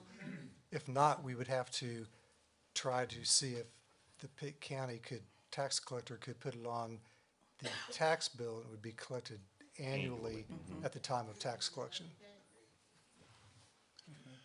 So, and then that money would go into some, just like a water or sewer or an electric fund, that money goes into that utility fund and is designated for use for operation and maintenance of the stormwater utility network system. And keep in mind, they identified $3.9 million worth of stormwater needs that need to be fixed. And even this fee in totality will hardly begin to touch that at all, even over a long period of time. That's correct. We're going to be seeking grants, and you may want to talk about grants too. Certainly, you know, and and I think we talked about this in the workshop a little bit. So there are just 1,049 parcels in town. And so let's just pretend that each parcel was a residential unit and it had houses and driveways on it. If we had, if 1,049 parcels, if each one paid $2 per month, that's $24 per year. That would equate to $25,176. It's going to take, I'd have to take my shoes off to do the math, but to do 3-point-some million at $25,000 a year, it's going to take a few years, you know. We wouldn't see that project get done. So, as the town manager said, this is in that report or the stormwater study, we talked about revenue. All right, there are multiple sources of revenue. One is self-generated. One is going out and requesting grants or loans. If you get a loan, you got to pay back the loan. If we go after some grants, hopefully, you know, we'll be successful in obtaining those. There are some grants out there for planning and doing feasibility studies. Those grant programs typically want to pay for engineering, planning, engineering, surveying work that would result in having ready-to-build or shovel-ready plans for construction. There may be some money out there that's available to do the construction work. Unfortunately, this fiscal year at the state level, there is no money in the, what they call, it's an acronym, it's LASII, LASSI, it's Local Area Stormwater Implementation, something like that. The legislator group up there in Raleigh did not fund that program this year. They do not anticipate funding it next year, hopefully, if we can get some letters of support going up to Raleigh, that maybe they will fund those programs again. They are definitely in need, especially this side of 95. We got lots of drainage issues. So we will hunt for whatever funding sources are out there and can have those conversations with those administrators and see if we can marry up a project that we need with some funding sources up there. One more, sir. Yes, The sir. ERU, you mentioned that. What's ERU? Equivalent residential unit. Thank you, sir. Yes, sir. By a way of comparison, I hate to even say this, but my ERU in Greenville is about $28 per month. And that's probably very similar for other residential units in Greenville. I believe mine's $5 per month. $5. $5 a month. So. I don't know Yeah. if that's the ERU, but that's the amount of money. I don't live in a mansion either. That's per se. correct. Correct. Yeah. No, it's a little more expensive in Greenville. Yeah. They got a bigger network, larger pipes, a lot more catch basins and everything. And so, you know, they have gone through that same process to calculate and justify that number that they've come upon. And that number has, probably when they first started out, it was low, and they've had to just gradually through time, year by year by year, step it up to meet their needs, which is what Bethel is going to need to do as well. I'm not saying going that high, but I'm saying, yeah, you might start out at hypothetically $2 a month, then the next year you might need to go 3 or 4 and just step it up gradually to build that money up. Thank you, sir. Yes, sir. Okay. Any more questions? Any other question from the board? Mr. Williams? It would be great if we could have the study done to implement July 1 in the New Year's budget, but just time-wise, that's not going to be feasible. So we would be looking at doing the study if you approve this. The remaining of this fiscal year going into next fiscal year with probably implementation July 1 of 2027. 7.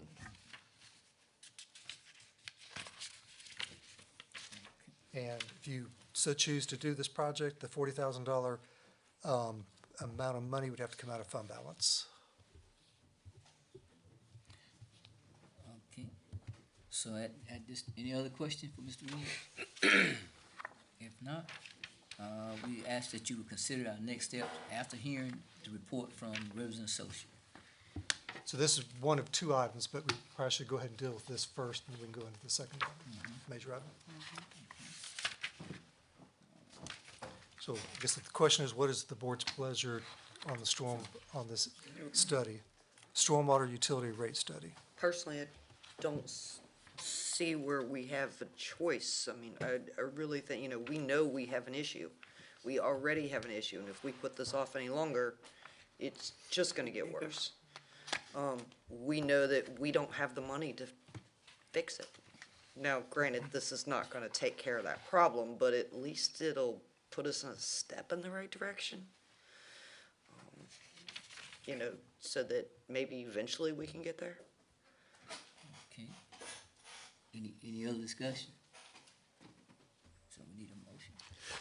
Okay, at this time, do I have a motion, to consider, to receive the stormwater, follow-up that we just been received by Rivers and Associate, and the action to go forward with the 40,000? So yeah, so we would need a motion to approve this proposal by Rivers and Associates for $40,000 to perform the stormwater utility rate study. So, do we have a motion? So moved. Motion made by Commissioner Conger. Do I have a second? Second. Second by Commissioner Lilly. All in favor, raise your right hand. Okay. Any opposed? Motion carried. Okay, thank you. All right, the second major element to that stormwater workshop from January 13th is the canal between McWhorter, Cherry, Cecil, going east to west all the way to the town limits. Have been working with Rivers. they've been doing all the work. I've been talking to Rivers. While they do the work, they've came up with 4 different alternatives to continue that work of cleaning the canal out. And you've got a copy of it in front of you. I've read it, I've met with them, and then I've studied it more to digest it. I'm going to turn it over to Ben and Scott here to review the 4 alternatives and see what your input is. And they've got a larger map here that will help maybe blow it up. We'll apologize to the public, but I guess put it front and center, and we'll go from there.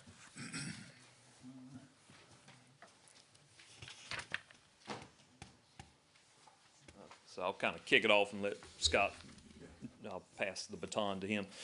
So as y'all are aware, we initially began cleaning up one of the drainage laterals in town. It was severely grown up, vegetated, and silted in. There had been a lot of flow in that canal, and we were getting a lot of obstructions in there, so it was backing up into the network, surcharging the drainage area and backing up, flooding into some homes, actually. Not into the homes, but up into the garages and that sort of thing. So the network was not operating as it has historically had. So we worked with a contractor, gave them some direction. They have gone through and excavated out of a lot of material, and I believe that it has improved that flow in that drainage basin. We were working downstream, and there is an area that we were continuing to work on. However, there's become some brought to our attention that there was an encroachment. The ditch had began over years migrating towards a residential structure. Therefore, rather than just digging out and leaving it as it was, sometimes when you start disturbing banks along drainage areas, which you take off the vegetation. What's holding the bank in place is actually the root structure of that vegetation. So once you take that off, now you've just got loose soil, water rushes through, it's churning, it's going to chew and erode, you're going to have sloughing off, and then that's going to make that drainage feature move. It had been moving towards the structure. We did not want that to continue. So we've kind of looked at a couple of different options of what to do other than just dig it out and let it be. So Scott's got a drawing there. He has gone through with a couple of 4 alternatives and some estimated opinion of probable cost, knowing that these are our opinions of what it may cost. The true cost is going to be what the contractor says he'll do it for and what it winds up being at the final bill. Alternative 1 is, we have a couple of options. You can roll pipe in, throw some dirt on, or you can try to move the ditch and leave it open, or you can move the ditch and put the pipe in and fill it in. So we've kind of gone through a couple of these, knowing that there are pros and cons to every option out there. There are cost savings and cost increases depending on what you do. Sometimes save a little money on the front end is going to cost you a little more on the back end. We've all done that. You can go to some places and buy something cheap, but you're going to buy it 3 times. If you just gone to another place and bought something with some quality, you'd have it for life. You'd give it to your kids. Alternative 1 is keeping the alignment of the ditch, but what we would do is what we call armor. We would put in fabric in the ditch and put riprap or large stones along the bank. That is option 1 that you see in your packet there. There would also be a removing and relaying, lowering down the 36-inch pipe that goes under Cecil Street. Some of this is all about pipe elevation in order to lower, in order to get the positive flow through that that ditch system. We have an alternative two would be keeping the alignment between Cecil and Cherry and armoring, again, fabric liner and riprap, stone along the banks. But the second alternative, down from Cecil Street, we would realign the ditch and put a pipe in it. So that is moving away from the structure, putting in a pipe, and then filling. So the ditch would no longer be along that section west of Cecil beside the residential structure. Once it gets beyond that property, then it would continue to daylight, remain an open ditch. We would just realign that ditch back into the existing outfall that's further down on undeveloped property heading out of town. Alternative three would be keeping the alignment between Cecil and Cherry, and then west of Cecil we would realign but would not put in a pipe. So there would be moving the ditch away from the residential structure, but it would remain open. And then alternative four would be realigning the entire ditch between Cecil and Cherry, moving, because that section between Cecil and Cherry comes under, kind of goes at an angle, then turns away, goes back towards Cecil, and then runs by the residence. What we would do there is make that both runs straight, but it would remain open. We would certainly have to reestablish with fabric and seeding along there so it would vegetate to be able to hold itself once it was fully operational. But that would not have any piping. If I'm not mistaken, all of these alternatives have in them the cross pipe under Cecil Street would be lowered. So we would take out the old, put in a nice new pipe at the proper elevation to have proper flow under the road there. And with the Cherry Street crossing, there's two pipes under there now. They are at an angle where if we did realign the ditch, then they would be straightened out also, and so that we would have a clean flow. Concern, I guess we had when we were looking out there was there were two homes on the south side between Cherry and Cecil that also have the ditch very close to their homes too. So these are all different potential alternatives for y'all to consider. Some can be rather expensive, but you know, I think and I'll show you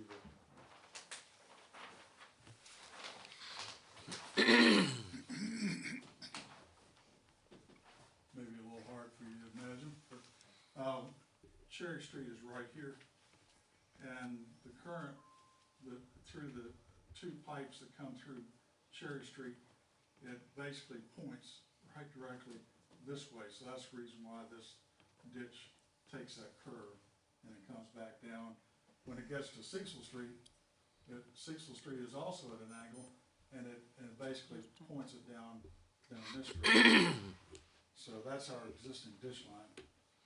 What the different alternatives are, one, as Ben mentioned, is to just go through and clean this, armor it on the south side, and on the same and on the north side armor this, which could work, but you know, you always have a chance that if the flow still continues to go in that direction, it may be of detriment to the residential structures. But,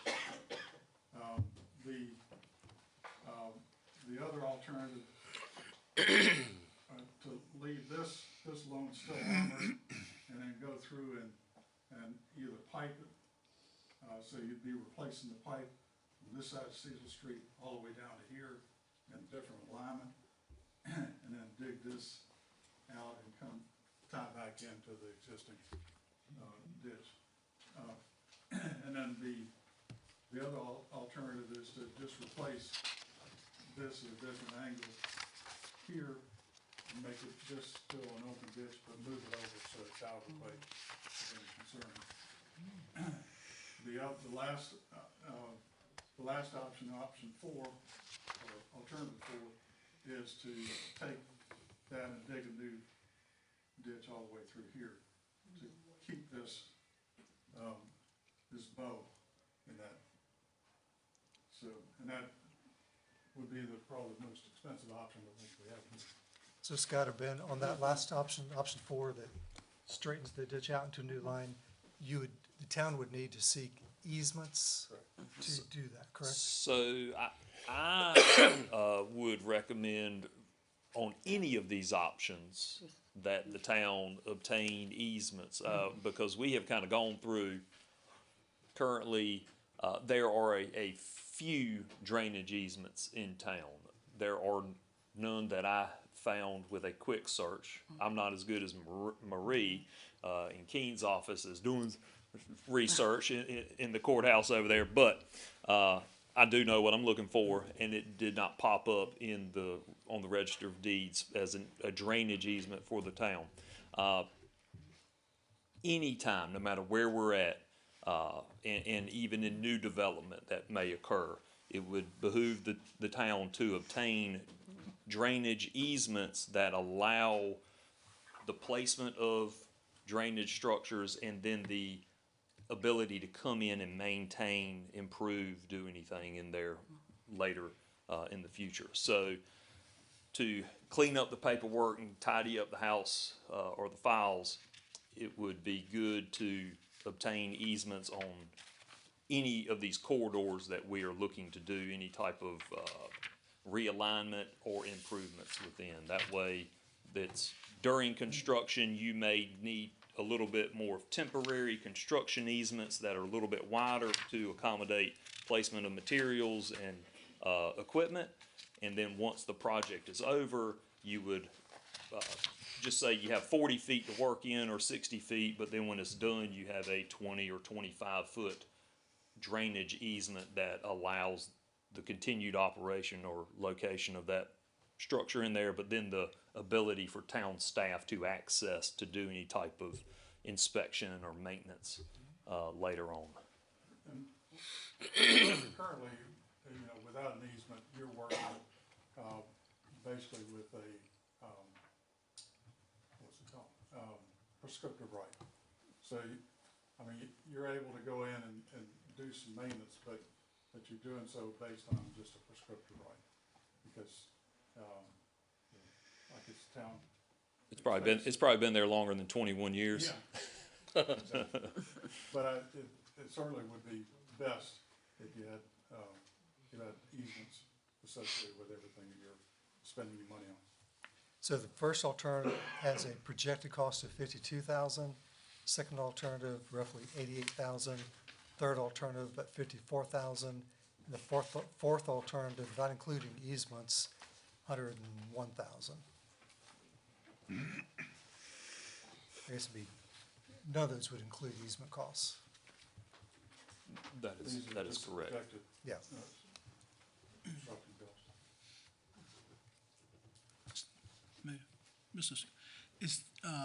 Mr. Colson that was at that workshop, is this that same area that he was Can talking you about? point to his house right there, Scott? Right there, yes. Yeah, I made contact with Chase Colson this afternoon, and invited him to come today. He was working. He said he'd stop by probably Thursday, and I could go tell him what was presented to you. So when we talk about west of Cecil, that is that gentleman's home. Between Cherry and Cecil, we're going, and his home is located on the north side of this feature. Between Cecil and Cherry, there are 2 additional residential structures on the south side. Right. So you really need to consider all three. Certainly, Fair certainly. enough. They're in similar proximity. As we did, it was determined that it's the town's issue that's creating this issue. Well, No, No. no, it wasn't. That has not been Okay. determined. Okay. And to follow up on the motion from the workshop, when you approved the additional work with Carolina Earth Movers for $10,850, part of that motion was contingent upon asking Rivers to look closely at his house, but in talking to Rivers, how do you want to capture what you feel your So we are services are or not? We are a civil engineering firm. We are not a structural engineering firm. So we do not evaluate structural integrity or impacts of soil conditions on any type of impact on structures. That is not our. And also that, as far as reference to his home and stuff, that's a closed session. Yeah, we have a closed session on the agenda. We can dive into that a little bit deeper. But anyway, this is something that the town needs to take care of, what they are talking about here. The Or we ditch, need yes, to- one of these four alternatives, yes. With regard to continuing the effort to create positive drainage in that area, this is downstream of the improvements that have already been made, so we kind of need to, the beaver downstream, we got to do something with it. You have current drainage flow. This is improving the drainage flow. That's correct. It's the, we were in the process of continuing to remove that sediment that had gone downstream and started filling up and creating an earthen dam or taking up capacity. He even. The flooding. He indicated, I believe in that meeting, that, during some storms, it would get to the top of the bank. It never came out of the banks, but it was pretty close, kind of thing. So this is an attempt to continue to remove that sediment out of there to get the carrying capacity of that ditch back to what it historically has been. I think the contractor also has cleaned the ditch, I believe, Scott, if you're not mistaken, right about here. He's done it from Cherry down to Cecil, in terms of clearing the bank of cutting the trees down and chipping it. So he's done $2,000 of the $10,850. And honestly, right at this point in time, I think I would recommend to the board, and King, correct me if I'm wrong in the process here, but we need to stop. We need to, what's the word I'm looking for? We need to to get out of the contract we have of $10,850 until we figure out which of these four alternatives we're gonna go with. We've already paid him the $2,000 for the work he's done, but at this point in time, it doesn't make sense to go forward with his work based upon what's been presented. I think you're looking at terminating the contract. Thank you, that's what I was searching for. Yeah, I mean, because you're not going to stop and come back and do more. This is, so we just have to notify them and rationale why but terminate that contract. What about all that behind my house that's closed in? You talking about the other ditch Yeah, coming that out? goes out. That wasn't part of that wasn't part of what we were doing. Originally 1,000 feet, and then you've added another 400. Yeah, we were just taking it from where we started there at your house, going directly west to the town limits. So was there a termination clause in that contract that we issued already? If there wasn't, I think there is language in there. Yeah, off the top of my head, I don't remember. We need to look and see what, whether there's the termination for convenience, see what the language is. There are other options if there's not, but that's the first place to go to. See. I mean, they would have a chance to bid on which alternative you pick here, and to be considered for the work of a larger project. But there's really we wouldn't want to do a change order to have them do a larger project based upon the smaller project. That's kind of counterintuitive. This is Carolina Earth Movers, right? Yes. Have to look at that and see. Do you would you recommend a motion today based upon based upon review of the contract, or do you want to bring it back? I'd personally like to look at it. Okay. I don't know what kind of, I'm not sure what our turnaround time is, if we got 30 days or not, but, I mean, I certainly can look at it in the next couple of days, we could have a special call meeting if it's something we need to do quickly.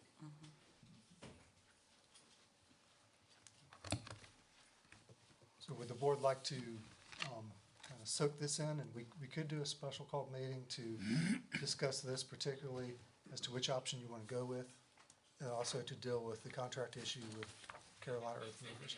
They are verbally under the understanding that I allowed them to do the $2,000 worth of clearing the bank of the trees and whatnot, but nothing else. And if I could, this process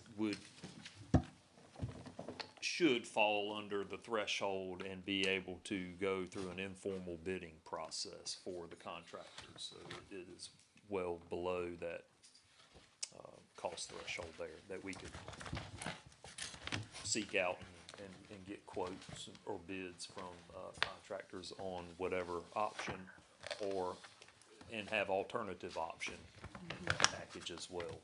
The timing of obtaining easements compared to implementing the alternative?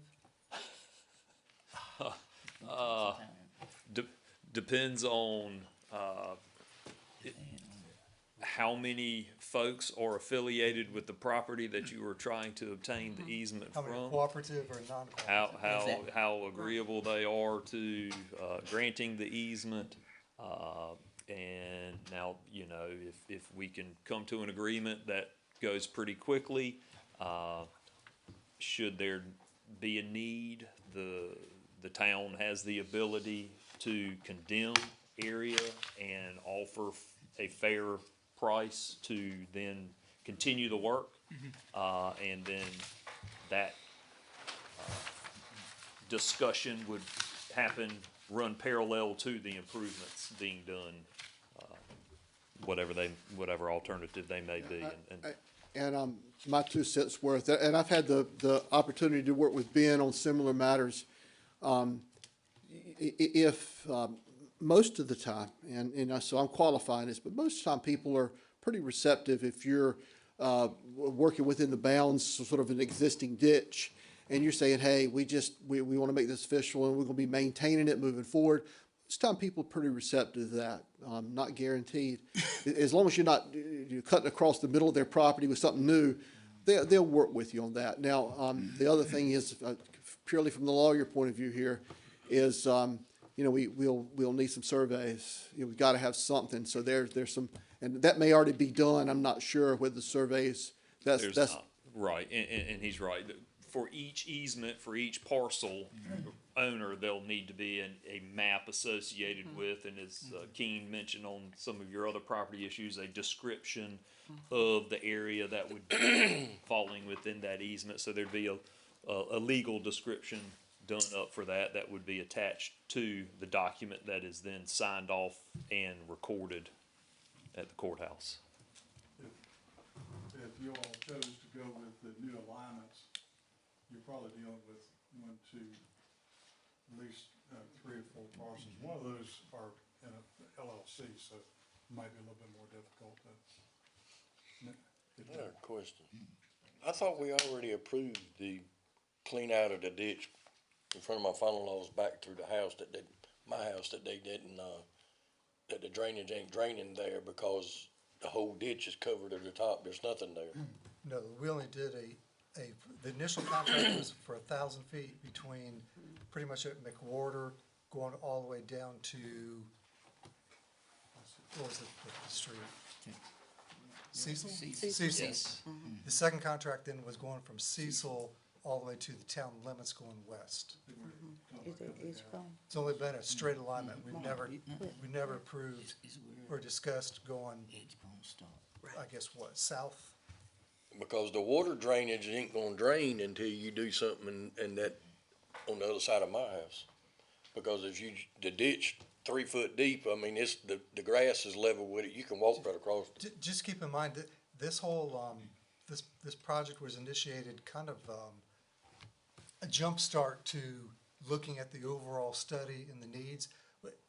Eventually, we may need to do that, but this wasn't part of just this initial, let's clean this canal out. We realize there's probably a lot of, several canals in town that need to be cleaned out as well. Well, I agree, but what you done behind my house and to Cherry Street ain't gonna mount to a hill of beans until you open it up at the other end. And eventually we will, but the goal of this, I think, was to open the area north that drains down into this to carry that water out of town, the areas that flooded last summer on July 13th. Yeah, and see, that was behind my house too, cause I had 4 inches of water in my back shop. Well, hopefully by that canal being cleared along the east to west boundary of your property, that's gonna help you dramatically. I don't know, because the back water from my father-in-law's house across the street, every bit of that's closed up. That means there's no ditch there at all. I don't see how you're gonna get the drainage out of it when the ditch is actually covered up. There's no drainage whatsoever there. Keep in mind, that's all part of the $3.9 million projected overall cost. So there's a 15-inch pipe that comes here, discharges to this ditch that comes on down past Whitehurst. There's this piece here, which I don't think, is your house here? I'm on McWhorter Street. Yeah, right where you're pointing. Right there. Yeah, right here. North, right there's the edge of his house. The creek he's referring to is right there. Yeah, see, all of that is clogged up. I mean, it's dirt, grass, everything. You can't, I mean, you can walk on it just like it's grass. There's no step down, no ditch, no nothing, no drainage, no nothing. I mean, just like he picked it up there and went from behind my house, I think it was 10 foot, then he went to the ditch and then went back, but he cleaned out that little bit up there, and that's where he stopped at, on this way, on east. I guess you would know that would be south of my house. But nothing else was cleaned out, nothing else was done.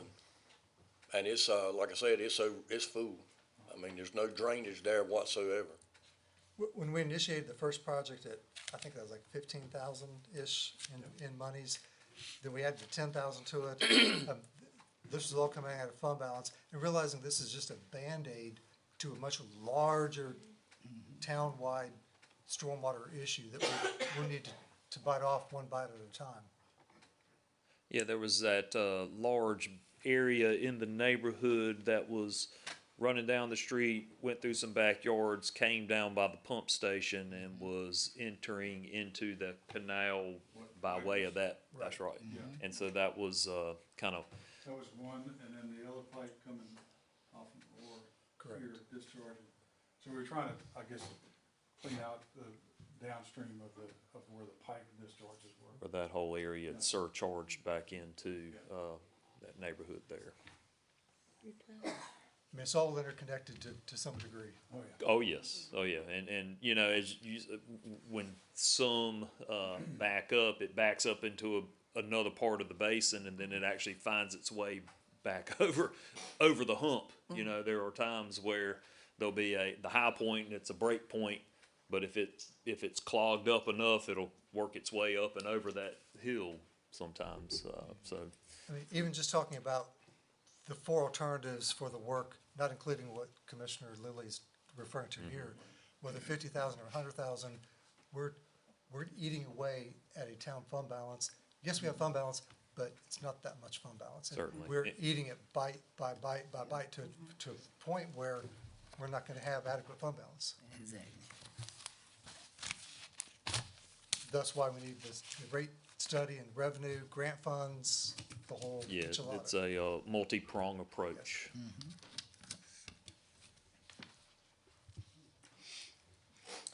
So if the board's agreeable, we could come back to do a workshop to let you figure out which of these four alternatives you want to dive into, maybe think about it, come in and talk to myself. Appreciate that. Yeah. And also, I would suggest to the board too, that you go to these sites. It's good looking at it on the map, but go to the sites and physically see and walk that site and see what we're talking about here on that.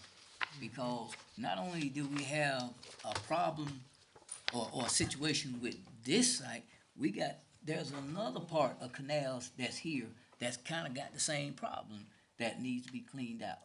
And you got homes that's next door to them.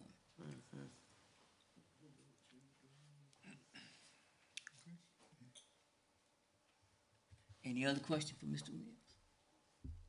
Okay, there's no other question? Thank y'all. Thank you, gentlemen. Okay, next, to claim our attention is our departmental reports.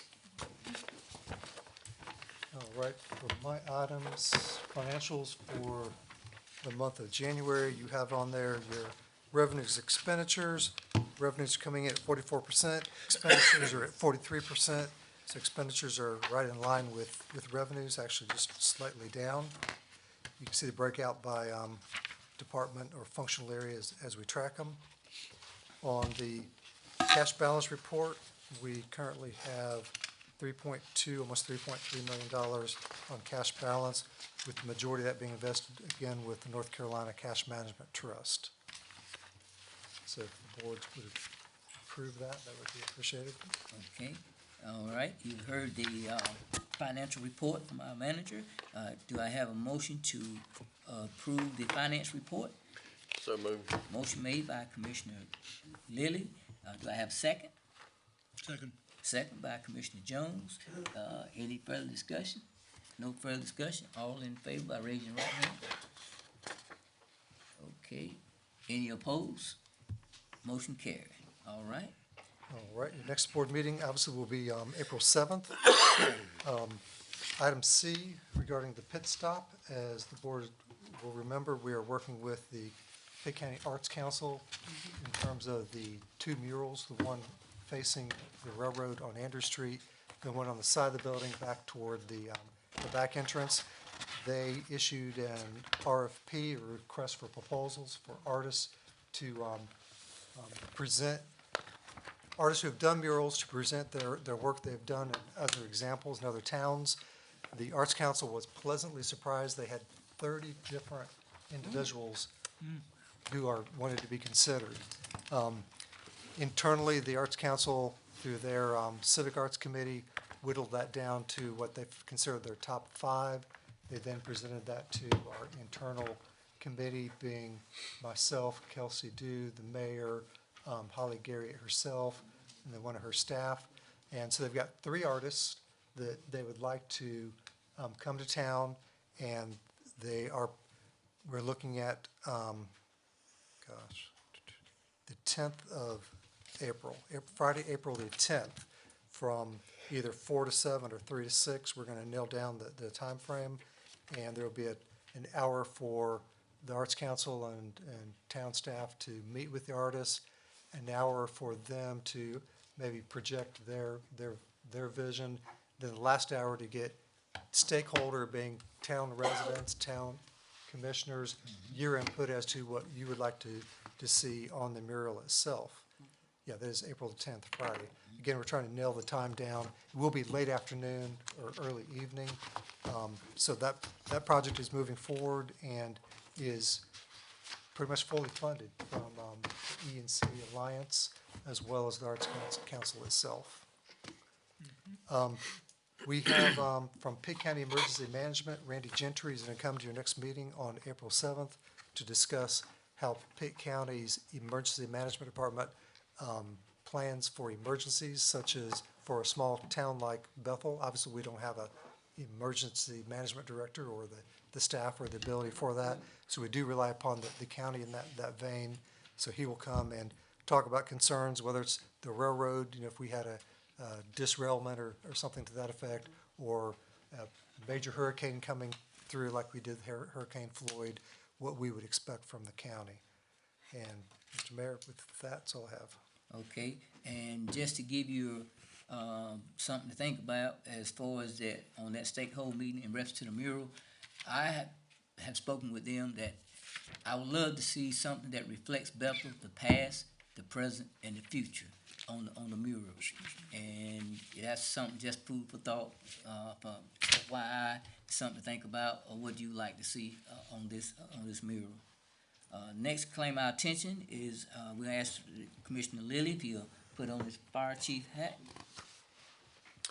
All right, if you look at your report for February, water flow alarms, we've had 1. Motor vehicle crashes, we've had 4. Alarms, we've had 2. assist EMS, we've had 2, and hazmat, we've had 1. And just to touch base on the hazmat, what that was, well, actually, that one. So I'll touch on that one next month. Had 54 hours of total training. As of right now, the equipment all is doing pretty good. They are finished with the ladies' bathroom. So they're working in the men's bathroom now. If you hadn't looked at it, be more than glad to, daytime helps over there. Just stop in, look at the ladies' bathroom, how it looks. It looks 100% better than what it did. And got a little bit more room in there, got some storage space, and that's what we want. The shower and stuff, he's already got it pretty much outlined and everything. They did have to bust up the concrete. They got all the plumbing and everything done, so they'll be putting the floor back down.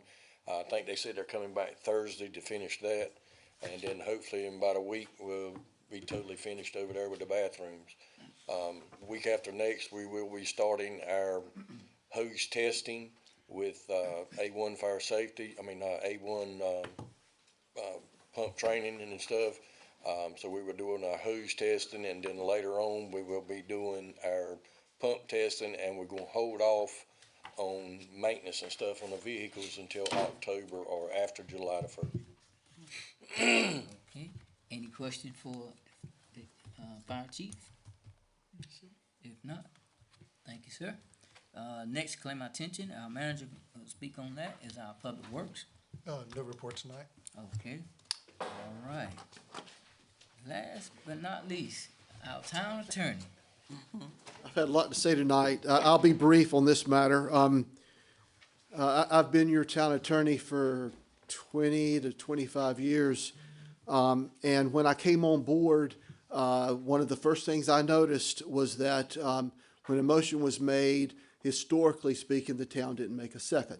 Nothing wrong with that. You're not required by law. There's nothing in your charter that requires a second.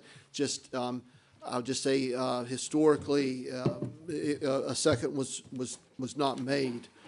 Been some discussion, I guess, in the last couple of months about making a second. I've talked to your town manager. I've had a brief conversation with the mayor. No prohibition against making the change. I would just maybe just for record's sake in the minutes, to make a motion that we entertain a second when we receive a motion, just so we've got something in the minutes to reflect that. Any questions for me? I have Yes, sir. a comment. And I found out when we went to the training that the school of government has a little separate thing. But see, y'all, I didn't know about that until I went to that training, that they didn't require a second, and that's kind of what's been going by. And I say relatively limited experience on this particular topic. What I've seen are small towns that have maybe a 3-member board. Don't require a second, because then you got 2. You got to get 2 people out of the 3 so something can come up to a vote. I'm not sure that if that was the reason why, we're going to go back a long ways with Bethel. But it's just always been the case that we don't require. Every night I get a phone call, I was there, and you make a second. We don't require seconds. I think it's probably a good thing moving forward where we are now to require a second. We've got a 5-member board, it makes sense. But if y'all would like to continue with it, I just say let's just make a motion to put it in the minutes. Okay, you heard the recommendation of the manager, of the town attorney in reference to having a second in our motions. Do I have a motion to make this recommendation, to receive the recommendation given by the town attorney in reference to second of our motion? So moved. Okay, we have a motion made by Mayor Pro Tem Griggs, and can I have a second?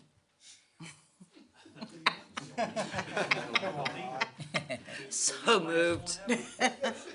Oh, y'all got to wake up? Mr. Mayor, I'm the second. Yeah. Okay, Commissioner Conger has seconded. Okay. Any further discussion? If there's no further discussion, all in favor, I raise your right hand. Okay, motion carried unanimous. Any opposed? All right. And if I may add to it, and the motion does not mean that you, when you second a motion, it does not mean that you agree with that motion that's being made. Right. You just letting them know that there is a motion that's being made on, that has been presented. But it moves it, yeah, actually it moves it forward. That's what it does. You can actually vote against, you can second the motion. You can And vote still against it. vote And against vote it. against it. Yes. Right. And that's what people think, is they say, well, you made the motion, why aren't you voting in favor of it? Because normally you do.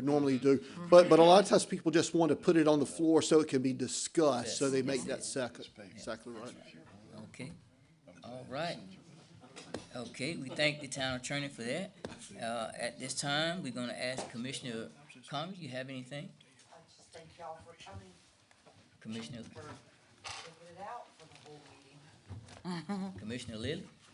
Thanks for everybody coming. If you would, bring your neighbors next time, and the neighbors bring the neighbors, and the neighbors bring the neighbors, so we can have a packed house. Right? Commissioner, Mayor Pro Temp Griggs? Yes, I just like to say I'm glad to see everyone come out and that you're concerned about your community. And like they say, bring someone else from your community so that they can see firsthand what goes on in our city. Commissioner Whitehurst? Yes, if you probably noticed, we're continuing fixing up, removing the stuff from the old Whitehurst, warehouse across from the post office. That's not gonna stop. We're gonna keep taking one steady step after another. I've also been contacted by Mr. Brian Weaver that owns G Body Parts. And I understand that's, there've been a lot of cars out there and there's been a concern in the town. He has 60 cars left. He's bringing them to Indiana. It's a very expensive undertaking on his part. We're gonna be putting, not by the street, but back from the street, we're gonna be putting, telephone pole cut off, sunk down, so there will not be that traffic going back in there. He's locking that place up. It's gonna be locked up. The past experience of just all sorts of people coming and going, that's gonna stop. But I think you can look forward to, he wants to clean the place up, he does. And you can look forward to that. We're gonna be doing landscaping out front. It's not gonna be, the eyesore that it was before. But, that's proceeding now. We've been working on it now for about 2 weeks, and we're just gonna move forward with it. That's where we are. Commissioner Jones? Yeah, I would just want to thank y'all for coming out and if you would, pray for your town, pray for your county, for your state, for your nation, and for your world. We need some prayer. All right. I'd just like to say, once again, thank all of you for coming out. And sometimes we have a long meeting, sometimes we have a short meeting. But we thank you for your patience, and we ask that you continue to come out. And also, as some of you may know, we do have the playground equipment that's being put up, it's going up in the Smith Street Park. And hopefully we'll have that phase one of it finished, within maybe by the end of the month. And we ask you to ride by, take a look at it, see what's actually going on. Also, I'd like to remind you, as of March the 28th, we should be still gonna have the Easter egg hunt over here at the Arboretum by the library. And also on the, first Saturday in April, April 4th, we should be having a Easter parade. That's gonna start down here by the post office and work its way out to the Field of Dream. Then they have a gospel extravaganza gonna be going on, have bouncy houses, different games for the kids, and say again? Food truck. And food trucks, and we ask you to come out and support and just enjoy it. And we got some other, like as far as Smith Street Park, that's just one phase of it. There's another phase of it. As time go on, we're gonna add to it.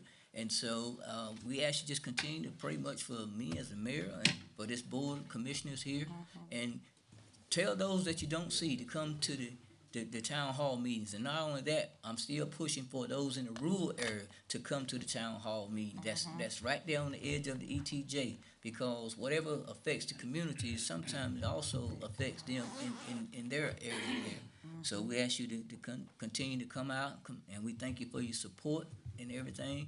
And we're moving forward. this town is moving forward. And it's not what I'm gonna do as mayor, it's not what this board's gonna do as a board of commissioners, but it's what we do collectively together as a community. That's how we move forward. And we are looking to continue to work together to move forward so that, you know, there's a lot of areas in Bethel that need some work. We know these ditches, they're overflowing. We know that these manhole covers are overflowing. And it takes money to really clean these things out, especially when they haven't been done in years. But we're not worried about what hasn't been done. What I'm concerned about, what are we gonna do now? That's where, and when you're concerned about what we're gonna do now, that means we're moving forward. And a lot of times, you got to look beyond the horizon and think outside the box to get things done. And we're moving forward. And having said that, I thank all of you for coming on tonight. And at this time, do I have a motion to go into closed session? So move. Motion made by Mayor Pro Tem Griggs. Yes. And, Mr. Mayor, and why are we going, do I have a second? why are we going into this session? For the attorney-client privilege and property. Okay, second made by Commissioner Conger. All in favor, raise your right hand. Okay, motion carried. We thank y'all for coming. Have a good night and be safe. Amen. Sylvia, come by my office tomorrow. Yeah. Did you get the tickets? The restroom back here. Yeah.